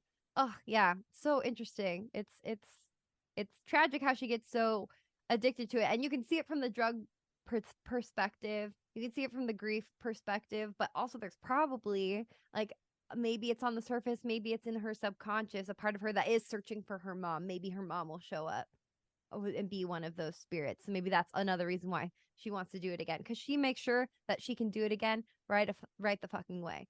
Right the fucking way. Right away, excuse me. She like goes to Haley the next day and was like, please, please, please. By the way, Yeah. Jade's wearing the ugliest dress I've ever seen in my entire life. In that, anyway, It's their little someone school help her. uniform. She's so cute. Is it? Yeah, you can see people in the background. They've got like various little options for their school. It's like how at our school you could wear the khakis or you could wear the plaid skirt or Yeah. whatever. Like you can wear the dress or you can wear the shirt that Mia is doing. I thought she was cosplaying as a nurse, and I was like an old timey nurse in an She did have the ill-fitting tube nurse socks costume. with it. That gave nurse for So- sure. But anyway, I really liked the way they shot the second party scene. The opening of that, making Daniel go first when he is so religious. That's another thing that I read too, that people think that he had such an intense pony experience because they were coming at him harder because they know that he's so faithful. Interesting. That's another read, and I thought that was interesting. Kind of immediately go, he's not really Christian, he just doesn't want to kiss Jade, which is also true. I mean, the spirits tell us But that I think he pretty does quickly, want but to it's kiss interesting if Mia. that's why. Yeah, I mean, so that's why it's complicated, and I'll get into That's that why later. he just doesn't actually like Jade that much. That's But sad. if they target him for being Christian, that is super interesting. That's why it goes like off the rails so quickly too. Yeah, I think they're trying to mortify him because like nobody else has had that experience. And Sometimes you just that's get a what ghost, seems. and that ghost is a fucking dick. That ghost just wants to wants you to make out with a dog. That was so hard to watch. It went on for so long. Yeah. Oh, I was like, okay. oh, they're making out for so long. Make it stop. I did go through all of the hand holding, like quote unquote seance scenes or whatever you want to call them, and I like timed them on my phone. And what they're showing you and how much time they're saying is passing in the movie is not necessarily representative of how much time is passing in real life. So a lot of that is like, we can tell you it's 90 seconds. We're not showing you 90 seconds because we need 2.5 minutes to really build suspense in a meaningful way. But like those are still the parameters they're laying out. But yeah, I mean that one is crazy because that's what is so disturbing and so unsettling about this movie, I think, is that they really do an incredible job of like sticking with something for so long to make sure they hammer home to you like how unpleasant this is, how disturbing this is, how uncomfortable it is to be a witness to this in whatever way. And then it ends, and then they go, ha ha ha. There's like this nervous laughter afterwards where they're like, that was crazy, right? But then they like switch into a montage or whatever. I love And they the manage to montage. make you forget for a moment how terrible it was. And so you're like, you're experiencing their joy with them. Yeah. Yeah. They are making sure to like fully impress upon you how fucked up all of this is, and then they're also doing their best to make you forget how fucked up it was a minute ago so that they can keep like bringing it back and like hitting you over and over. Well, And that's why what happens at the end of this party hits extra hard, because they've had this fun time montage in the meantime. But when you zoom in on little bits of that, like fucking Haley is speaking in like tongues and like crying and like doing the rosary and stuff like that. That's fucking disturbing. I Mia's do singing love in when Mia French. sings Yeah. in oh, is that French? I loved her little song. I loved it so much. And I love the makeup that they do on them whenever they have the demon or the spirit within them. It just like their skin gets like Their scary purpley and eyes. bruised, and Their the eyes mottled go all mouth. black. Yeah, and yeah, the redness around the mouth. It's like so subtle, but it's really effective. And then it goes away immediately. They look like they're bright, bouncing little 17-year-olds that they are immediately afterwards. But then it comes to the Riley part. And this was really fucking hard to watch. I mean, like, the thing is, man, don't let a fucking kid do this shit. It seems like they're having such a fun time. That's so great. I'm glad that they're having such a fun time. Like, and every time we watch a movie, I'm like, I would never do this, but I actually would. But I really would never do this fucking shit. Like, this scared me so much. The fact that, like, yeah, they show them having such a good time with it, so you forget a little bit. But like, when they're faced with like a little kid trying to do this thing, like, you're like, what? Well, Why that's would you ever what's want to great be about it. possessed? That's It is what's so scary. Yeah, that's Oh my what's so God. interesting is because Jade seems like she's the only one who is fully appreciating how fucked up the Daniel thing was in the beginning. Maybe in part because it was like calling her out. And so it immediately to her was Ugh, like, this is yeah. not a fun time. You know what I mean? Because it's like, what did it say? He hates it when you touch him, you make him soft. Oh, That is an So absolute mean. bullet. devastating. Yeah, he looks at Jade, says, you make him soft, looks at Mia, starts licking its lips and humping the ground.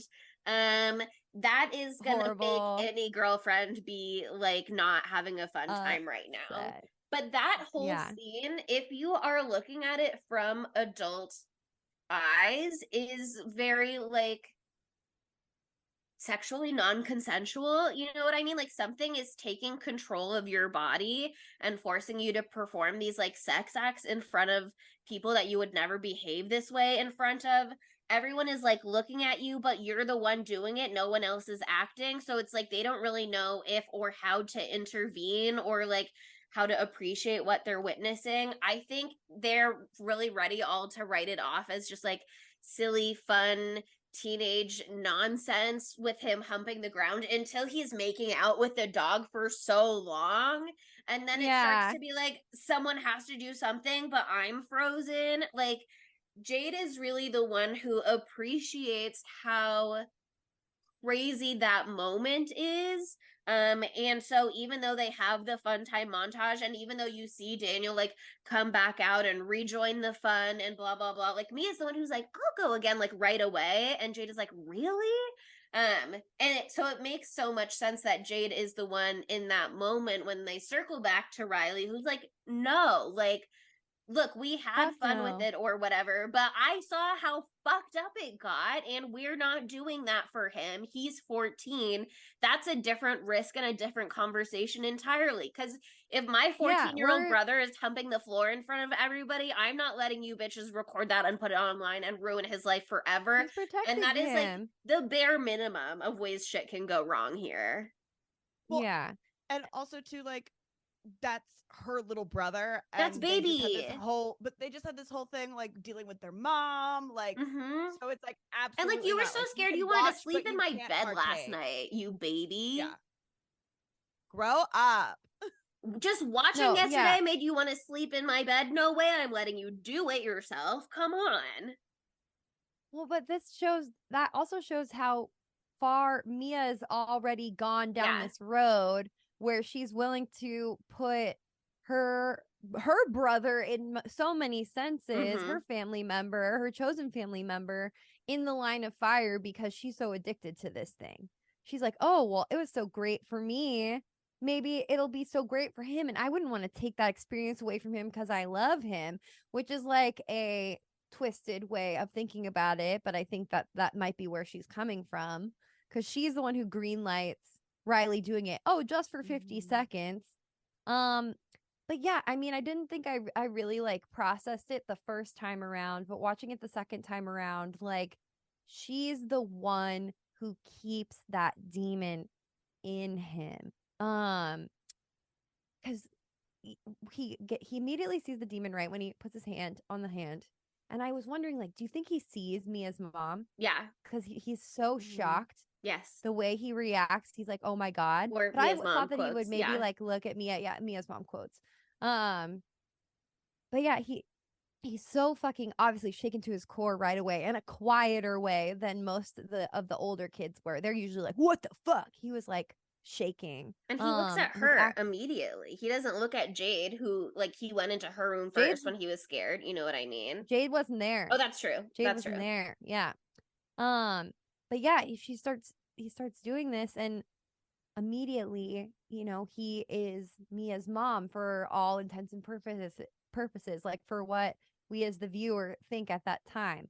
And it's saying They've had the conversation the night before or whatever about her mom yeah, and how her mom died and what the deal with that was and how she was depressed for so long afterwards, and like how this is what people say about it, but maybe there's some unspoken, I don't have closure about what exactly went down.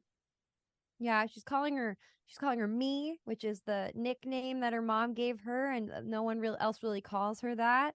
And so I understand Mia being like, "Oh, I need to talk to her more. I need to hear more." But like there's a point in this moment where Riley like gets like sort of to the end of what needs to be said, and like, there you go, there's closure, baby, you've got it. Pull the hand out of his hand. But like everyone was still like so taken aback by what's going on that no one steps in, and that's how you know there's no adult in the room. Like that's how you can tell that these are all fucking kids, because no one knows what to do. He starts acting weird. The time to end it is now, but no one's taking the reins. They've all like diverted the decision making to Mia for some reason. And there's those seconds right before he smashes his face the first time. And everyone, and I'm like, take it away, because I know what's gonna happen. But like no one takes it away. And then he does smash his face for the first time, and still like everyone freezes. No one knows what to do. And it's so hard to watch, because you're like, someone get in there, but they're frozen. Yeah. You've never seen someone hurt themselves on this before. I think Oh, so disturbing. I mean, I don't know that it's even like a theory necessarily so much as like the text of the film potentially. Yeah. But I think from that first time that Mia goes over, they're in her, you know what I mean? And so I think there's both like her motivations going on of I want to potentially be able to communicate with my mom, and this hand is a tool that lets us all communicate with the dead.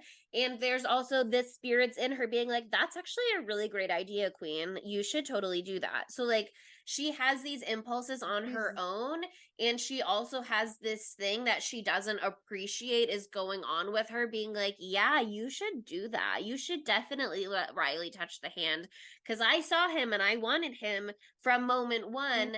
So the whole time it's being like, you should do it. Like obviously we talked, quotes Mia's mom is the one talking to Riley, like that is not, arguably that is not Mia's mom, that is the spirits impersonating Mia's mom, because they know Riley will for sure let her in, or that's what they have the chance of, like things going on as long as they can to get Riley over 90 seconds too. Yeah. Because he's not going to want to shut it out necessarily. Mia is the one who's going to stop them from closing it off. You said there's this whole thing where they're like diverting the decision making to her. This is actually, nobody get mad at me for making this connection. It's kind of like in The Host, when they bring Wanda Melanie back, and Uncle Jeb is like, the body belongs to Jared and Jamie, so they get to decide what happens to it. You know what I mean? Like this is Mia's mom, and so it does kind of have like a natural authority that falls to her. And also Totally. it was so hard when Mia lost her mom 2 years ago. You know what I mean? They don't want to be the one to sever that connection again. Nobody wants to take the responsibility for that, even if maybe they know that they should. Totally. No, I agree with you there. Oh, but apparently, and so I'm not sure if it's this scene, but I have to imagine that it was this scene. There was a point in the movie where they referred to it, they had to cut one David Cronenberg-esque scene that plays a pivotal role in the movie's climax down to 15 seconds from its original 2 minutes and 30 seconds.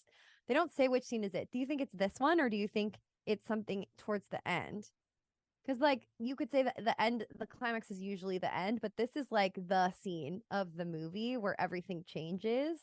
And this one feels the most Cronenberg-esque because Riley smashes his face, and tries to pull his fucking eyeball out of his goddamn fucking head. Yeah. And I don't know how long this went on for, so I don't know if it was just 15 seconds. It felt like the longest time of my life. I wanted to die. But I'm interested in what scene. I thought it could be this one, or maybe something at the end that I'm not thinking of.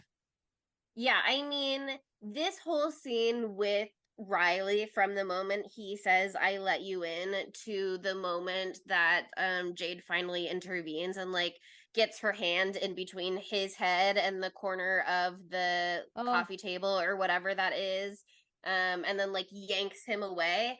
That is over 2 minutes, that whole thing. That is like 2 minutes and 10 seconds.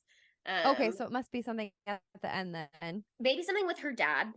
That scene with her dad, which you're not going to like, but I have something to say about that also that's going to make everybody mad at me. Maybe Monica specifically, but... Okay, that's fine. We'll get there. where I started pacing because my edible was hitting as soon as he was trying. I knew it. Well, I feel like the fear might have made it kick in. Triggered for you too? Yeah.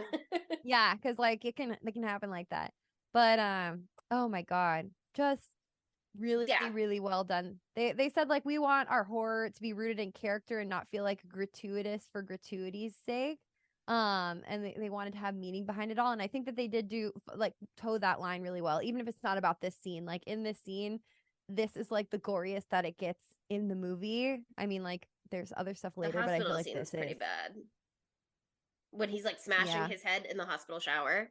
Oh god, yeah. That but bit's I rough. do But think the they did eye, it like I think they did it just enough. Like you have to have that. Like if it was just the spooky specters possessing them all the time, it'd be a different movie, but it makes it so real and so visceral. horrifying. I think it brings like this thing that's happening in their head into the real world, because it's literally ripping him apart. Like it's coming out of him and having him rip his own body apart. So I feel like that's obviously gonna let everybody know that this isn't something to be fucking trifled with. Now there's a child and he's half dead on the ground because of this thing. Yeah, part of my theory, that is more theory and less textual evidence necessarily, is and I was based on a misunderstanding at first, but was that the lady from the beginning who Mia first lets in when she's at the party at Haley's house, that waterlogged lady, with the big eye, like that is the spirit that is haunting her or wants Riley throughout the whole rest of the film, arguably, because she's got that bulging eye, and he's pulling the eye, and you hear all of these like water sounds at different moments. Like you hear Mia in that moment, like choking, like you hear like glugging, and then there's another moment right before it cuts to the hospital scene where with the cut to from Mia's mom later when they're cuddling on the bed, which so spooky. The cut from that, you hear like bubbling water, and then you see Sue like pulling the wet washcloth out of the basin to like rub him down. Mia's mom does get like wetter throughout the film, so I think you can definitely make the argument that it is like this specific spirit appearing in all of these different ways, sort of like It Follows, which also has so much going on with this movie, sort of like Annabelle Creation, which Miranda Otto also stars in, where Big Annabelle can present herself in so many different ways, because it's more this like one demon that is finding different entry points into the world rather than it is it wants them both. Yeah. It wants Mia and it wants Riley, and it's gonna shape shift into whatever thing it can Or to like get a. who knows if it even wants Mia or if it recognizes that Mia is the most vulnerable to The be tool. like actionable in this world. Yeah, Mia is the weapon. Is the weapon. Yeah. I love that. I think, yeah, it's the same eye and everything. I think there's definitely something there. Fuck that. Another clear reference, just this was one of my things that I had in my initial notes from my not first viewing, but my second viewing, is also like I feel like there's some autopsy of Jane Doe stuff relatedly here too, especially where you can come up with like the theories of what we're seeing versus like what might actually be going on. Like what we're being presented isn't necessarily what's even happening, and that is super interesting with this film too, especially with the imitations. I mean, like we don't know that that's what we're getting in the first scene with Cole and Duckett, but that's what Cole says. He says, "You're not him." He's already saying whether or not he's talking about like Pop, whether or not he's talking about like he thinks Cole is being imitated by someone pretending to be Cole, and that's why he attacks him, kind of the same way that Mia attacks her dad. Like, there's a lot going on there of the way that it's claiming people, claiming lives, and the way that it is influencing people to act, the way that it manipulates people to do its bidding in whatever way. Oh God. It's so sinister. It really preys on the weak in the worst possible way. But yeah, I love how they handled the aftermath of this moment when finally Jade intervenes and breaks her fucking hand. That shit. Oh God. Good big sister shit after some medium sister behavior. Not bad sister behavior necessarily. Not good to ditch your brother and not pick him up when you're supposed to, but very understandable to mute your younger brother's texts when you're just trying to convince your boyfriend to kiss you on the mouth. Yeah, you know, it's not great, but it's understandable teenage girl behavior. And finally we see her like really stepping in for him. But I just love that they zoom in onto Mia's perspective, and you get that like kind of like her first person camera where you're looking down at her hands, her bloody hands, and she's just like staggering through in this haze because what she's just experienced is so horrifying on so many different levels. She finally got to speak to her mom after 2 years, and her mom said she's proud of her and that she loves her and all these things that she wants to hear, all these things that she's been dying to hear. So that's good. And then it resulted in her baby brother essentially smashing his face to fucking smithereens. So wow, what a fucking whirlwind. Haha. Really, really, really intense. And it's really fun too to see how the other characters react in the background, like just like literally out of focus. So you see Haley and Joss being like, holy fucking shit, like we're gonna get in such big trouble. What do we do? Where do we go? Should we leave? Do we stay? What do we tell them? All this type of trying to cover their ass. Not that they don't care, but like, they brought this shit into the house. What are they gonna do? And they, have been smoking and whatnot in the house and all of that. Yeah, I love when Haley uses the hand to hold a joint. Yeah, and I love when Haley does the like catalengus thing too. That was fun. But yeah, I mean, the aftermath of this just gets more and more like devastating for Mia because now like she is being blamed for what happened. And yeah, a little bit. Yeah. She's the one who said that he could do it. And she's the one who kept him in it when Haley was like, it's been 50 Haley seconds. was like, it's time to stop. Like, I forgot that. I forgot that there was that second when Haley's like, it's time. And she's like, no, it's my mom. And so, yeah, like so the onus is on her. She didn't give like and it's so funny because the mom Miranda Otto is like, you fucking gave my kid drugs and he had a fucking freak out attack because I know that you did drugs and blah blah blah blah blah, which felt like very that ties into your party fiasco moment though theory potentially. Yes because her dad asks her about that later too and is like, be honest with me. So like maybe there was Maybe some that's it. drug Yeah, fueled no. incident in the past. Good connection, good connection. Maybe she got like way too into drugs for a while to cope, and now people are like, oh well, we don't want her You're the around when we're drug kid. partying. It's gonna Yeah. turn into too much. Yeah, I feel like that's definitely a possibility. But yeah, like Miranda Otto is like, you gave my kids drugs, and he had a fucking freak out and he bashed his face to shit. Like, fuck you, get away from my family. I don't want you around. And it's funny because later on, Miranda Otto is like, "Oh, the talk screen was clear. I'm so sorry. I never should have I should have never Trusted accused you. you. Yeah. You didn't do anything wrong. Like, you're great. Blah blah blah. I love you." But it's funny because we're making this allegory to doing the hand as a drug-like high. So she Yeah. kind of did give him drugs in a way. It's Yeah. not a traditional drug, but she is experiencing it in that kind of way, that kind of euphoria. So Miranda Otto actually wasn't really that far off. Yeah. And yeah, it was also funny that she forgave her right as she was about to kill her son. Yeah. Yeah. I mean, the whole thing is so messy. The way it appears as Mia's mom, so that Mia has the natural authority in the room and Mia won't call it off, is interesting.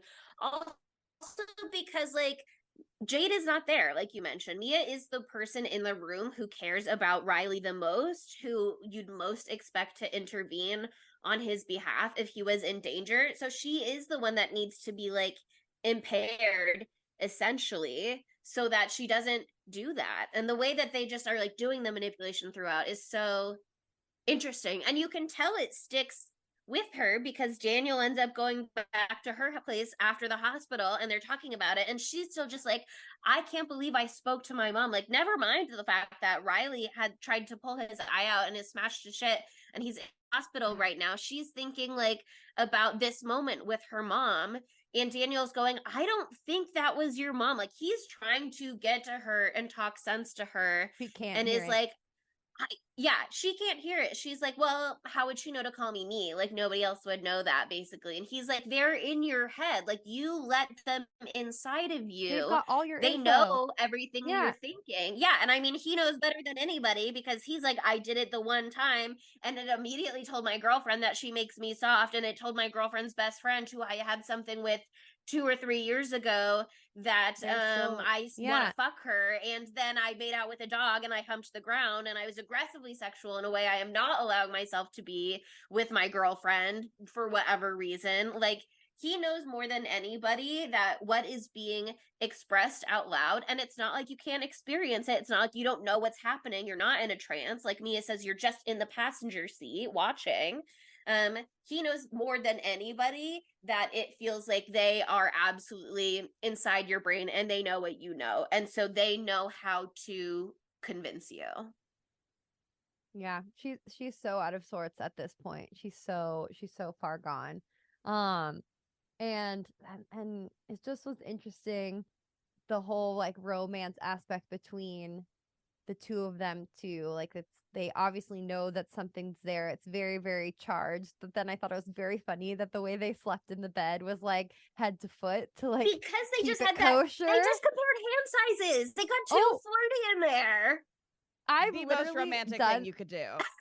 I've literally had like this exact experience with someone before, where someone like I like had a thing with for a second, and then I was like staying with him, but we're like, we are friends, and we were like, this is only gonna be friends. So we created a wall of pillows between us in the bed, just so there would be no possibility of funny business. And so this was so obviously like that, you know, this was Comparing so hand sizes is slut behavior. And things, as soon as they pressed their hands together and they were like, remember when we held hands? Yes, I could feel your heartbeat beating through your fingers. It was like, actually, this connection is dangerous. We need to sleep head to foot, and I'm still gonna wake up sucking your toes. Listen, everybody likes to get their toes sucked every once in a while. they didn't think about how Mia's demon is a fucking freak and loves speed. I mean freak in a positive way. Okay, sorry, that sounded like I could have been negative. It's positive. It's A not. hot fucking freak. Yeah.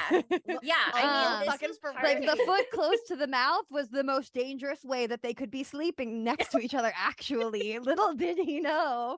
Yeah, this was my miscommunication that I based my theory on at first. Is I thought this lady with the hair and the bra sucking on toes was the same as the scary drowned person from the beginning. And they're not, by the way. They're two different people.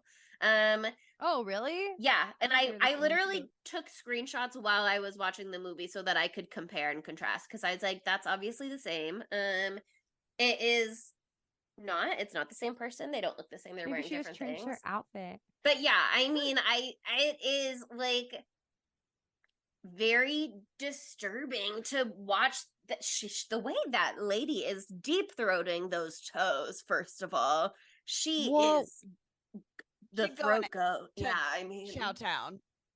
Do we see who no, who gets in Daniel? Mm-mm, no, Maybe it's her. maybe it's her. Maybe it's whoever was in him and was like, oh, I like Maybe that's the horny being all little, horny yeah. in that guy's body. So I'm going to go through Suck Mia, his who's the open toes. door to the human world, and go onto Yeah. his feet.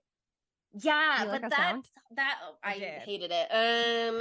That scene is so disturbing because it's like this dream about they compared hand sizes. They went to sleep. She has this dream that like things are happening between them. They can be together in whatever way. Like there aren't these obstacles. They can come together, and then also as she's hugging him or whatever, you see over her shoulder that she's reliving what's happening with her mom and her dad, and is like falling back into that, and like that's pervading even through like her happy dreams, and then she quote unquote wakes up to the woman in the corner, but of course she's not really awake yet because she doesn't see someone sucking on toes. She is sucking on toes, and the line is really fine there in between the spirit world and our world at this point. Yeah. That's how you know for sure she's not just seeing things.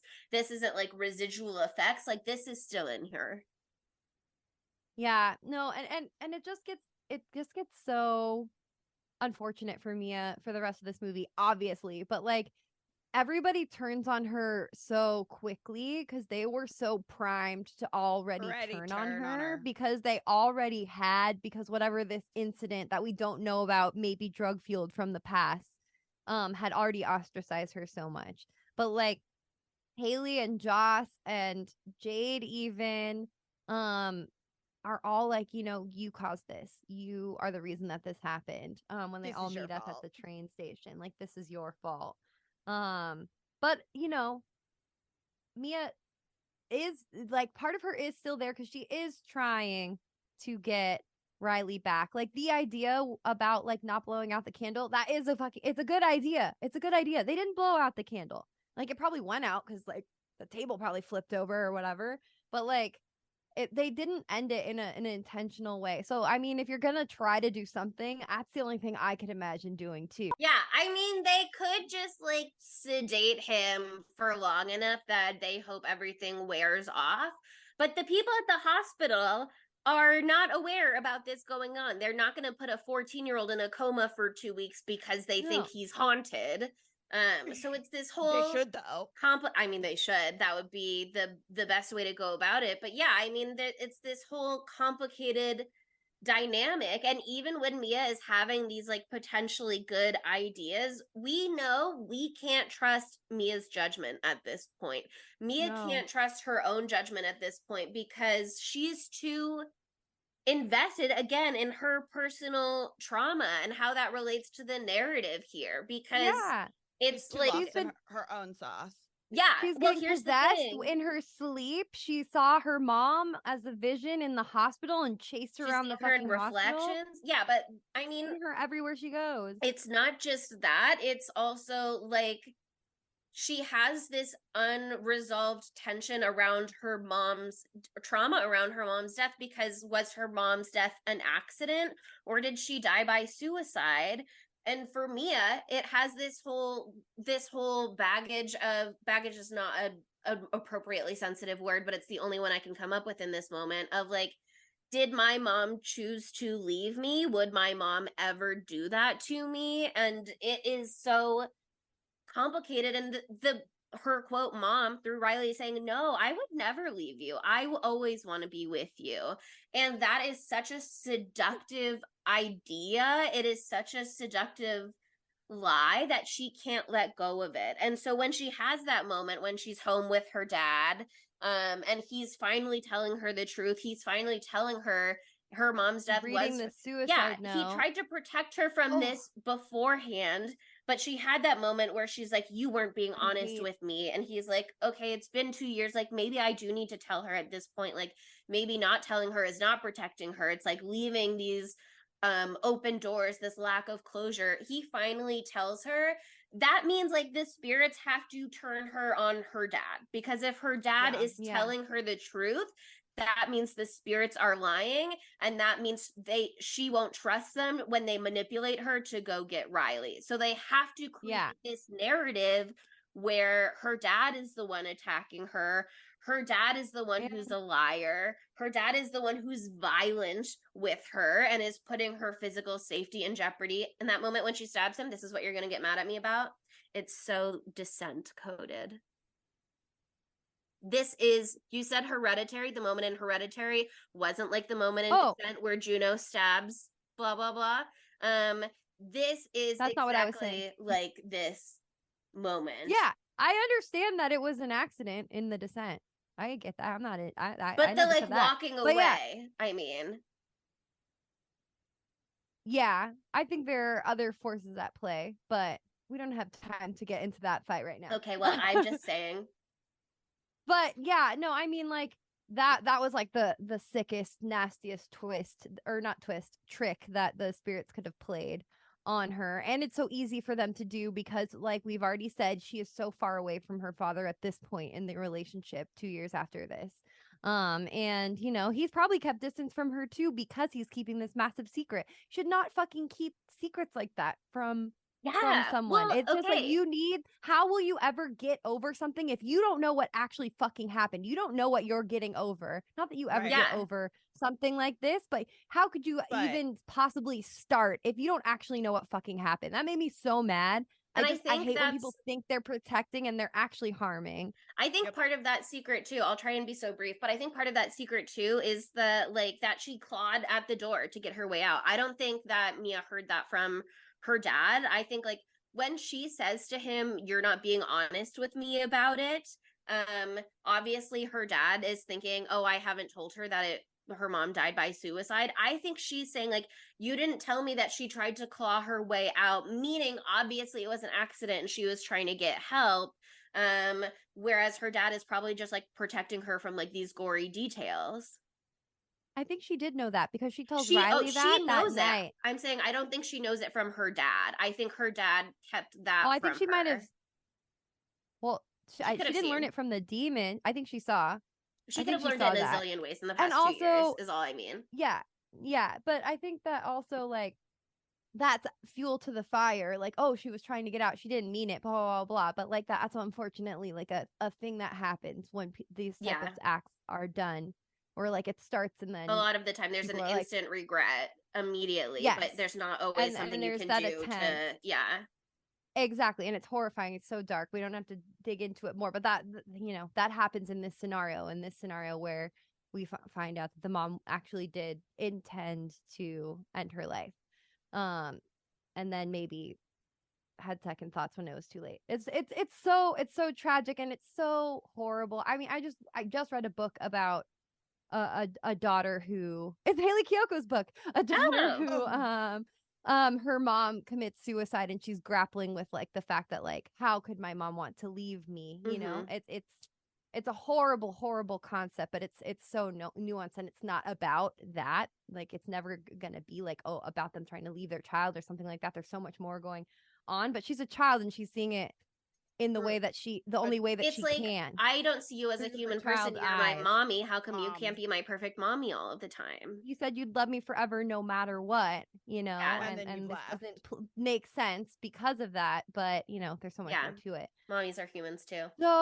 So sad. So sad that she stabbed her dad in the neck and that like that squirt of blood. Oh my god. But also badass motherfucker. He will not die. He He did live will for not so die. long. When Jade finds him, For not so only is it long. horrifying, but it's also like, what do you mean he's still kicking? I couldn't believe it, but I was so happy. I was like, okay, good, good. I thought maybe something could be happening later on in the movie, but no. No. We're a little out of order here, but I just want to touch on it really quickly. When they do have Riley do the hand thing again, when he is in the hospital bed and intubated and everything, because he's already fucked himself up again. Because every time he came to, he tried to kill himself again. That shit is so fucking terrifying. That's how deep this demon is in him. That scene where like Mia goes in to try to find Riley, and there's that cute little girl. Love a little spooky baby, by the way. And But that she's like, yeah, she's like, take me to Riley or whatever, and takes her into the she's like, fucking I like let you suck in. orgy. The spirit says I let you in. Yeah. Yes, in her little baby voice. But like she goes down into the depths of hell, and it's like a fucking like sucking fucking orgy with Riley in the middle of it. It's like the most disgusting shit. That was so disgusting, Yeah. and it's so brief. Thank God. Maybe Yeah. that's the point that they cut down just to 15 seconds. I don't know. Maybe. I don't even feel like you're down there that long. I did not like that. 'cause That part That was was so so disgusting. fucked up. And the little girl it was as great the how guide. brief it was. It's also interesting the way they put it together. And then the way like it really isn't long after that they start really reminding you about the kangaroo motif from the beginning of like the kangaroo was suffering. Riley wanted you to put the kangaroo out of its misery. Don't you remember? That was Riley's idea. Look at Riley now. Yeah. Now Riley is suffering. And like Now it's not Riley is immediate. suffering. Because I really was tracking this in my theory notes. But they have that moment where like she's processing with Riley in the hospital. She goes like back afterwards to get him, and you hear the kangaroo groaning as she like first notices the freeway out the window. Like as she first notices the road, you hear the kangaroo sounds, and then like you see it like bleeding, like hopping in the hallway, like leading her over there, really to hammer home the whole like this is the kind thing that you're doing. Because like even with her dad, they had to make him physically violent to her in this imitation for her to act. Like she couldn't hurt the kangaroo in the beginning, even if that was the merciful thing. She couldn't bring herself to do it. And so like it has to be this life or death. It's you or him in this moment. Defend yourself with her dad. Love. And they like It's can't an act get there. of love to save him, and that's what they're doing in they this can't moment, get making there her with believe. Riley because Riley's confined to the bed, but they can really go remember the kangaroo. Remember what Riley wanted you to do with the kangaroo. This is what Riley would want now. You are making things worse for Riley if you leave him in this terrifying place with these people who are like, it's like this scene from Society when they're all shunting and everybody's inside out. Yeah. That's what that rhyming theme was. It totally reminded me of that, except not funny and Except very not, yeah. Except not so, at all funny so much at more all. disturbing because it looks like real in ways that Society no, was like the comic effect. And no butthole face. So I actually just recommended somebody watch Society recently, and I was like, good. oh my God. I recommend it. I'm recommending it right now. Watch Society if you want some body Listen horror to our levity. episode. Yes. If it you was liked a the fucking eyeball baller. being called out in this movie, you should watch Society. No, it is not like that at all. That It's part's the fucking same- horrifying. Society is Body giggles parts are and being laughs moved and around. stupid. Yeah, but not the same intent at all. Anyway, okay, we have to move on because we have to get to the end of this episode. But yeah, I think the culmination of this film is so unbelievably well done. Like I was having a great time the whole time, but like the way this movie ended blew my socks off. I was fucking reeling for a long time afterwards, just because like the intensity of it and then the bleakness at the very, very end. But like we have Mia. She's come to this realization she has to put Riley down, and like we were just saying, And she can't the do best it way to do hands it. on. Like she knows she No, can't do it hands on. she can't strangle him. She can't stab him. She can't do that because she loves him. It has to be some sort of third party way. So she takes him to the freeway overpass, as you do, in a little wheelchair, love. And just that moment before it really goes down, where she's holding onto the wheelchair and her mother is behind her, Hands on her arms shoulders. wrapped around her, hands on her shoulders. And you're really right here with your theory about the wet woman. She's looking, the mom is looking particularly moist at this time. But like you see her mouth, her bloated lips, her chin, like the makeup work is so good and so subtle in this movie. It's just so spot on. And the things that she's saying, did you write down what she was Take saying him, right my then? darling. You're doing the right thing. Show him the way. I can protect him. We'll have him forever. She's And literally that's the admitting line it. that, like, Yeah. gets Mia to be like, wait, what? And I Mia, think maybe Mia's it gets so Mia far to gone, be like, she wait, can't what? hear it. I think Yeah, she that's might what I'm hear saying. that last when she says, we'll have him forever. That might be a moment where she goes, wait, because her Wait. hands come off the wheelchair handles. And it's like the moment Oh. of the I didn't notice impact, that. the car impact is so, it's filmed from the back of the truck that hits Mia, we know later, but we don't see what happens. It's so like blurry and out of frame. I think there's a lot of room for interpretation there of like, was she gonna let him go into traffic? Did she hear the wheel have him forever? And that finally made her realize, like, this is not my mom speaking. Why would she be speaking as a we? Like, what is this? We don't know exactly what happens. No. Does Jade push her? Does she step Does into Jade traffic? push her? Is it Does she is she an ending it accident as they're because grappling? Like, is Mia like does is she Mia know things ending are her wrong life now? because because she realized that she's been manipulated and she needs to get out of there. I don't think so because of the reactions later, but like you don't know how she gets into traffic. It's not clear how she flew literally into the windshield of this car. But yeah, she does. And this last bit is just perfectly done because you see Jade has saved Riley. Riley is literally cradled in Jade's arms, which is so sweet. And I loved the fucking road rash makeup on Mia. And also so she looks good. really good. And once again, another reference to the host. We've got a woman in a ribbed white tank top looking a little worse for wear, a little bloodied up. And it really works for her. Let's make it an alien reference instead. But yeah. But yeah. And she gets up and she's so confused. She's walking around on the road. She sees them. She's like, oh, he's safe. She seems maybe like she's relieved, but you don't really know. And all of a sudden she's in the hospital. Oh, that's weird. But and there's Riley and he looks normal and he looks healed and he's up and he's talking. Oh, that's good. And then, oh, look, there's my dad. He's walking away, which I thought was interesting too, that now his back is to her.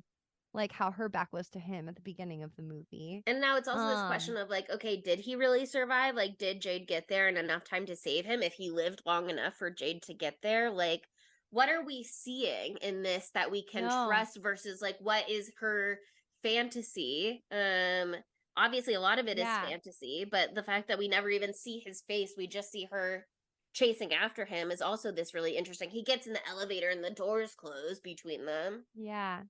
And then she sees the back of her other family leave her too. You know, everybody's literally turning their back on her and walking away. And she's so confused. And then her nightmare comes true. Realizes she's next to a mirror and she looks in it and she's not there. And that is when you know. Yeah, the lack of reflection and then looking down at her fucked up fingers to be like, uh-oh. All broken. I guess I'm not okay. What's going on? And then it's dark. Like, woof. I'm like so scared of dying. I can be real. I'm so fucking scared of dying. And I was like, this is my existential nightmare coming to the screen. Like, oh my God. I have so many existential dread, like spiral things that like go like just like the thought of like nothing. Not that you'd be sentient for it, but like the blackness, the nothingness, like who knows how much time has passed between that moment where she's in the hospital and then she sees the light. Sorry, what were you gonna say, Sydney? I think that's so interesting because like that to me is so soothing. Oh, Like that I is like love all duality of I can man. truly hope in the afterlife is it's just like nothing, and I can finally fucking be relaxed for once in my life. Well, don't go towards the light, Sydney, because that Don't light go at the towards the end of light. the tunnel might be the Well- candle that opens the door to a bunch of Greek people who are having their own little seance with a hand and Imagine. beaconing They're always a telling beacon you. for you. I would love to haunt people in They're the saying afterlife, go though, towards sometimes, the every once in light. a while. The light is a party of teens who are fucking around. I would No, love, yeah, can you imagine that? Your whole life you've been like trained to go towards the light. It'll save you. And it's that fucking dude in that fucking shirt. Like that's what's at making the end that of the fucking tunnel. face. That fucking guy. Like that's so fucking funny. Like, oh my God. Yeah. Just the perfect ending of a movie. It was so perfect. I couldn't believe my eyes. I was like, genius. Mwah, mwah, chef's kiss. Yeah, I mean, Molto has bene. it been officially They're doing given a sequel. Yeah. There's Yeah, okay, yeah, it oh has yeah, been. 100% official. And I have a little fun quote about that too, about their ideas for it. This was Ooh, before 'cause it I have got ideas too. greenlit, but Danny said, "Oh my God, we'd love to do a second. Talk to me. It'd be so amazing. We have an entire mythology Bible Yeah. that we don't really even touch on in the film that explains everything from like where the hand came from, and there's like hidden clues hidden on the hand because there's all that writing on the hand, and they don't get into that at all." Back to the quote, sorry. And little seeds that we planted. We just would love to have a chance to be able to do a sequel. It'd be amazing. And then Michael said, that was Danny. Michael said, "We're looking forward to Talk to Me 8. Talk to me in space." Talk to me in space. But then Danny comes back and he's like, "There's just so many stories that we could tell. Like, what would Yeah. we want to do first?" I was already writing scenes for a sequel while writing the first one. You could follow in entirely new characters. You can find where the hand came from. You can even continue the story that we've started telling here. There's so many different avenues, and he's not sure that which way that they would take it. So, what are some of your ideas? You could have like, is Riley still within the thrall of any kind? Like, does he still need to be saved? You could have that story going on. You could have Mia haunting someone the way that she was haunted. You could have an entirely different group of people who just like happen to have the hand.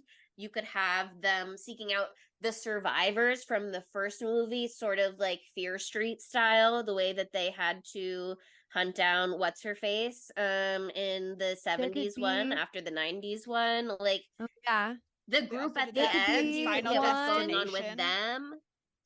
The there could be Greek one that's people. just about Joss, and it's just a movie for me. Yeah, just you about could get more Joss. of the Duckett story because like Yeah, we get touches on prequel. that, and Joss said, "I met him at a party 2 times," but like Duckett's older brother knows his name and calls him out to his face, so clearly their friendship went deeper than that. Like, there's a lot of territory here that you could cover. if they can keep up the quality of these films, I wouldn't be mad if they did all of those things, you know, eventually. Just how like some of these franchises do, like the third movie's a prequel or blah, blah, blah, blah, blah. They could do a new story. They could go back and revisit the old characters. They can go a lot of different ways if they can keep it so good. It's just like Annabelle creation. No wonder they cast Miranda Otto. Exactly. They're preparing themselves. But yeah, I think I don't always love when movies turn into huge franchises because sometimes that gets horrible. It's a recipe for a flop, yeah. But you know, I have hope for these guys that they could fucking do another bangerang, and especially something coming from A24. Like I loved Pearl. And that's a prequel to X, and then they're doing a whole trilogy with that, and those are all A24. Yeah, Maxine looks like it's gonna be fucking amazing, by the way, but that's another episode. But yeah, I think I think it could slap, but it is time for our segmento. See, I said it, so I took your power away. How could this movie be gayer? Okay, I have a zillion ideas. I want to preface this by saying I hesitate a little to project all of this onto Mia because I think you can have short hair and wear not necessarily super feminine clothing without being gender nonconforming, and so I don't want to be like Mia must be gender nonconforming, but I think there's a lot of space there for it if you want it. Also, especially with the uniform thing, like Jade is wearing the like obvious girls uniform, and Mia's wearing the same shirt that all the other boys are wearing. So there's something there. If you're doing the Daniel gay thing, and that's why Jade is like makes him soft, blah blah blah, then there's room in there for it to be a queer romance between Daniel and Mia of some kind. I feel like some of the tension between Haley and Mia is also a little like queer resentment, like they were two of you could speculate or headcanon yourself that they are two of the visibly queer people in their class, and so it's one of those situations, and maybe this happens less for teens these days where there are a lot more queer people out who are younger, but where it's like, oh, you're the two gay people, you guys should date, and it's like this resistance of like, don't lump me in with Mia just because Mia's the other person here who's maybe transing their gender a little. Like, I think there's a lot of space for that. I don't think that Mia is in love with Jade and there's fuck shit with Daniel, and that's where that's coming from. I think Mia used to be in love with Jade and has since moved on. Maybe like that kind of went cold turkey when her mom died and she pulled away, and then when she came back. So they have these like familiar dynamics that are kind of on top of each other, but they're also sort of emotionally distant now because it's like, I'm not in love with you anymore, so you can't just boss me around and I'll do whatever you want. And I don't need your approval in ways that I used to because I'm not in love with you anymore, and I don't need to validate that I'm special to you even though you don't love me back. I think there's a lot of content in there that you can really sink your teeth into if you want to. Yeah, no, there's so much. Also, so James much. and Riley. I agree with this. Those are two little gay boys. Oh yeah, I guess.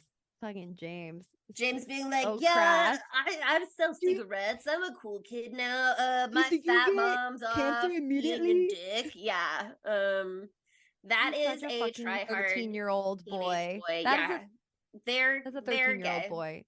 They have well, they don't have to be gay. They don't have to be gay together for there to be homoerotic tension in their straight teenage boy friendship. Because I feel like that happens a lot because it's just an age where you're really preoccupied by your dick in so many ways. Yeah. You're figuring things out. And you never grow out of that preoccupation.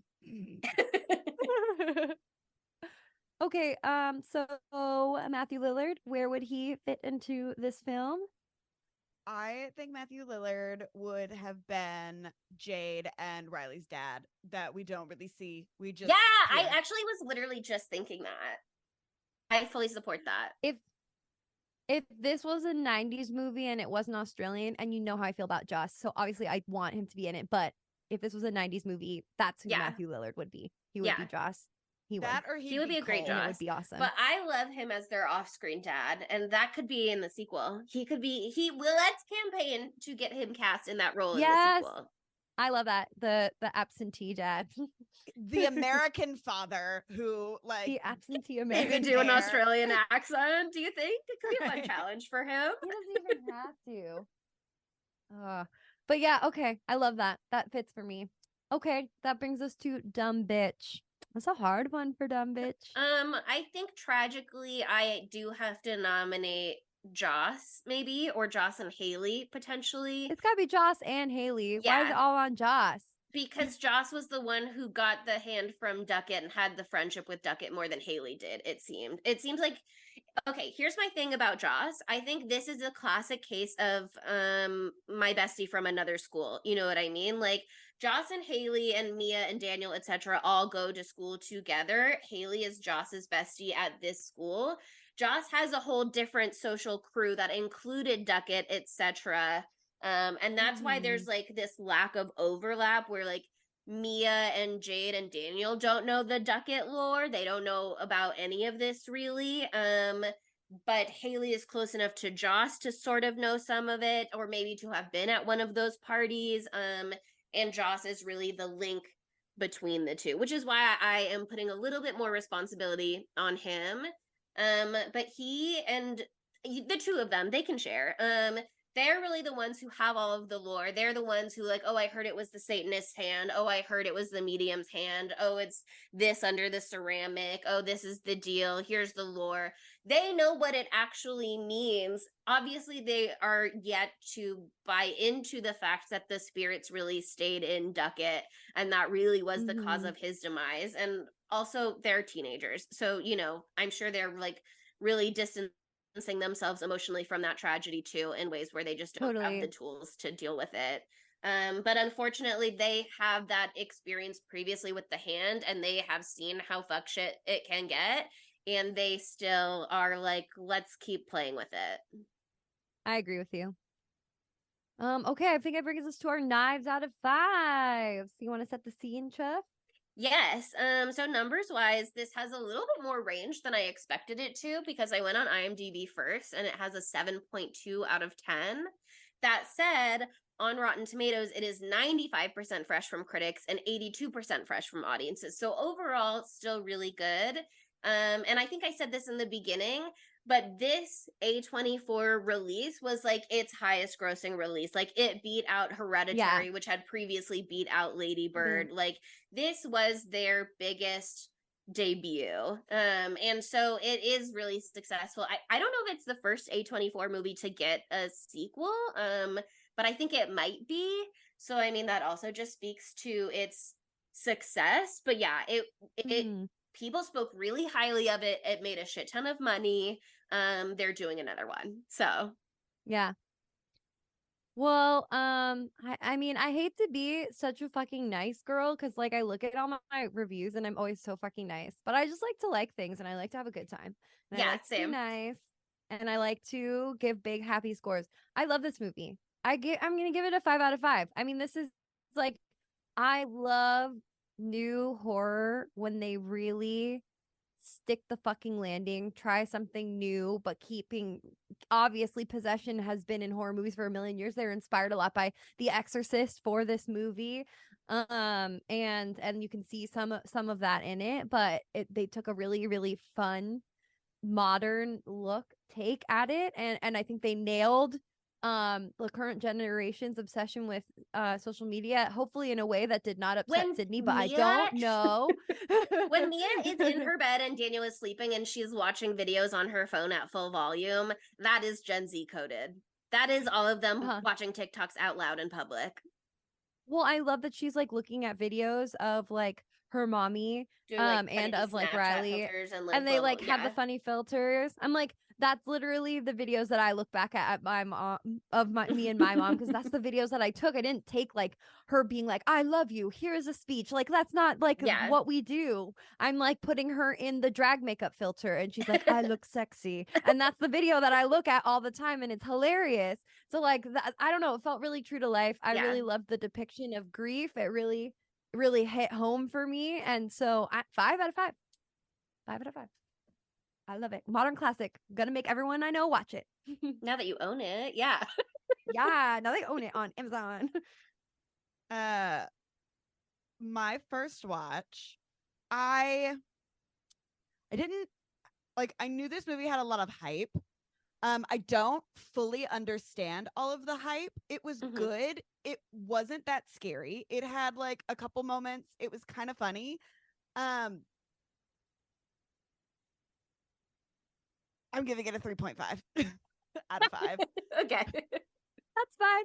Like that's fine. I really wasn't I don't know. I never will understand why you don't like the social media stuff, but I respect you. Here's the thing, it wasn't even the social media stuff. It just like, I don't know, maybe it was the first time I watched it. Maybe I need to like rewatch it, but like the characters might be kind more of of a annoyed thinky. me.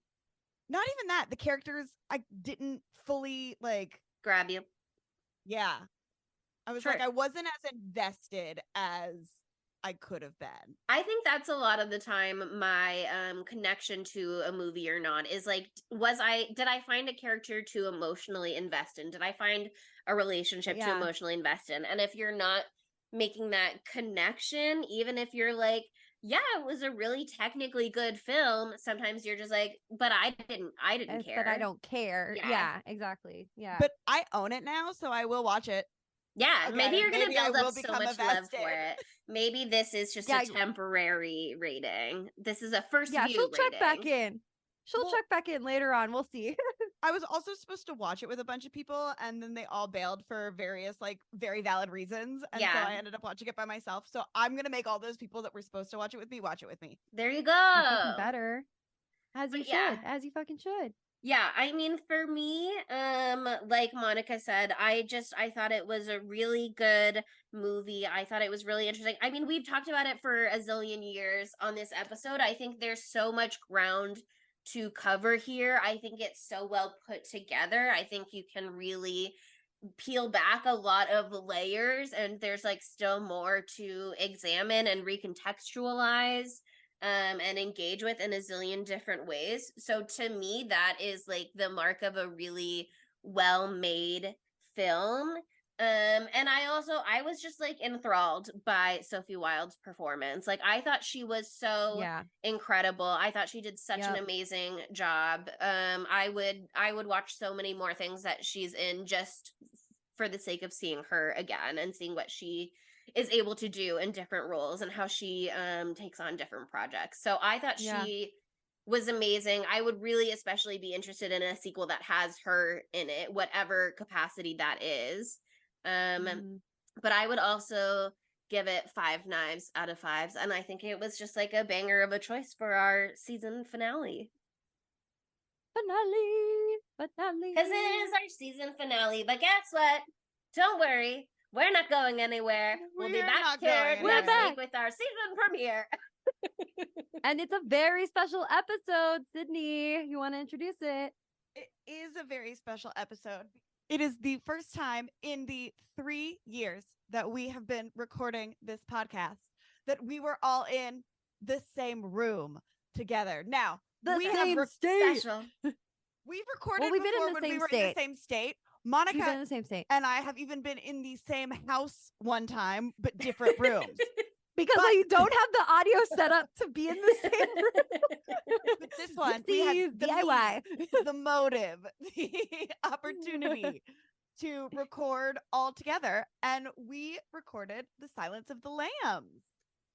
It's the season 4 premiere, and it's so special that it's a video episode as well. The whole video. You get to Sydney's watch mad about us. it, but it's fun. I'm mad about it, but I know. I'll die I mad know. about it, but I'll be fine. It's fine. Whatever. Sometimes Get you over have it. to It die sounds mad about fine. I things. fixed Yeah. it as best as I could.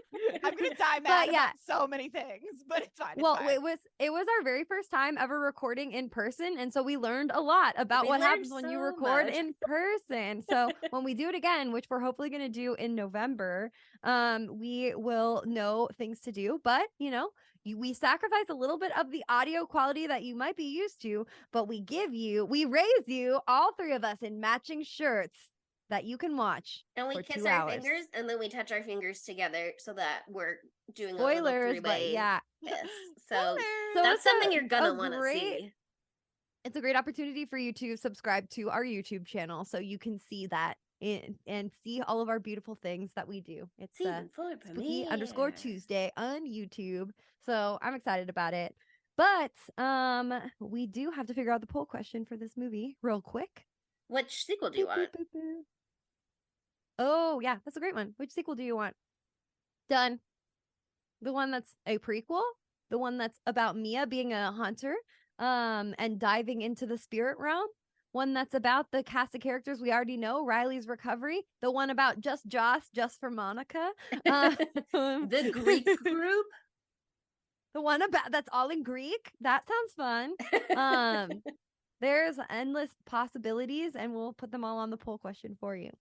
But you know what? It's their season 3 finale. It's been a beautiful season. We've had some bangerings. We've had some awesome guests. So why not write, I love you so much. Great job on season 3. And then 5-star review on Apple Podcasts or just a 5-star rating with that in your head on Spotify. We would really like that. And I think that you should do it. And why not follow us on social media? We're at spooky_Tuesday on TikTok, Twitter, Instagram, YouTube, also Letterboxd now. We're That's it. everywhere. And at Spooky Tuesday Pod on Facebook and Tumblr. We don't So have an many OnlyFans options. yet, so maybe season 4. Who knows? I Who know we've gotten so knows? inspired by the foot part of this movie that we might be so moved to do some feet pics online. No, I'm sorry, it's literally never gonna happen for me or Chelsea, but Sydney, Jory's still out. We'll see. If we're like really successful one day, maybe years in the future, who knows? But Yeah. This is why people should listen to the end of our episodes because things get really exciting. They're There missing out on a lot of fucking offers stupid being shit. made, So promises you could potentially hold us to. I mean, come on. I know. If only you got to the tail end. But anyway, thank you for listening to all of season 3. We really appreciate you. And we will see you next Tuesday when it's time for season 4. Bye, spookies. Love you. Bye, spookies. Do you see something? Not exactly. What's this supposed to mean, Daniel? I woke up and Mia was, I don't know, sucking my feet. The fuck? Jade. What do you mean woke up with me? What do you mean, sucking your feet? Spooky Tuesday was created by Monica Height, Sydney Thompson, and Chelsea Duff, and edited by Sydney Thompson. Our gorgeously spooky tunes are all thanks to Tamara Simons, who you can follow on Instagram at Captain Tamara, and our podcast art is by Mary Murphy, who you can find on Instagram at the_moon_OMG.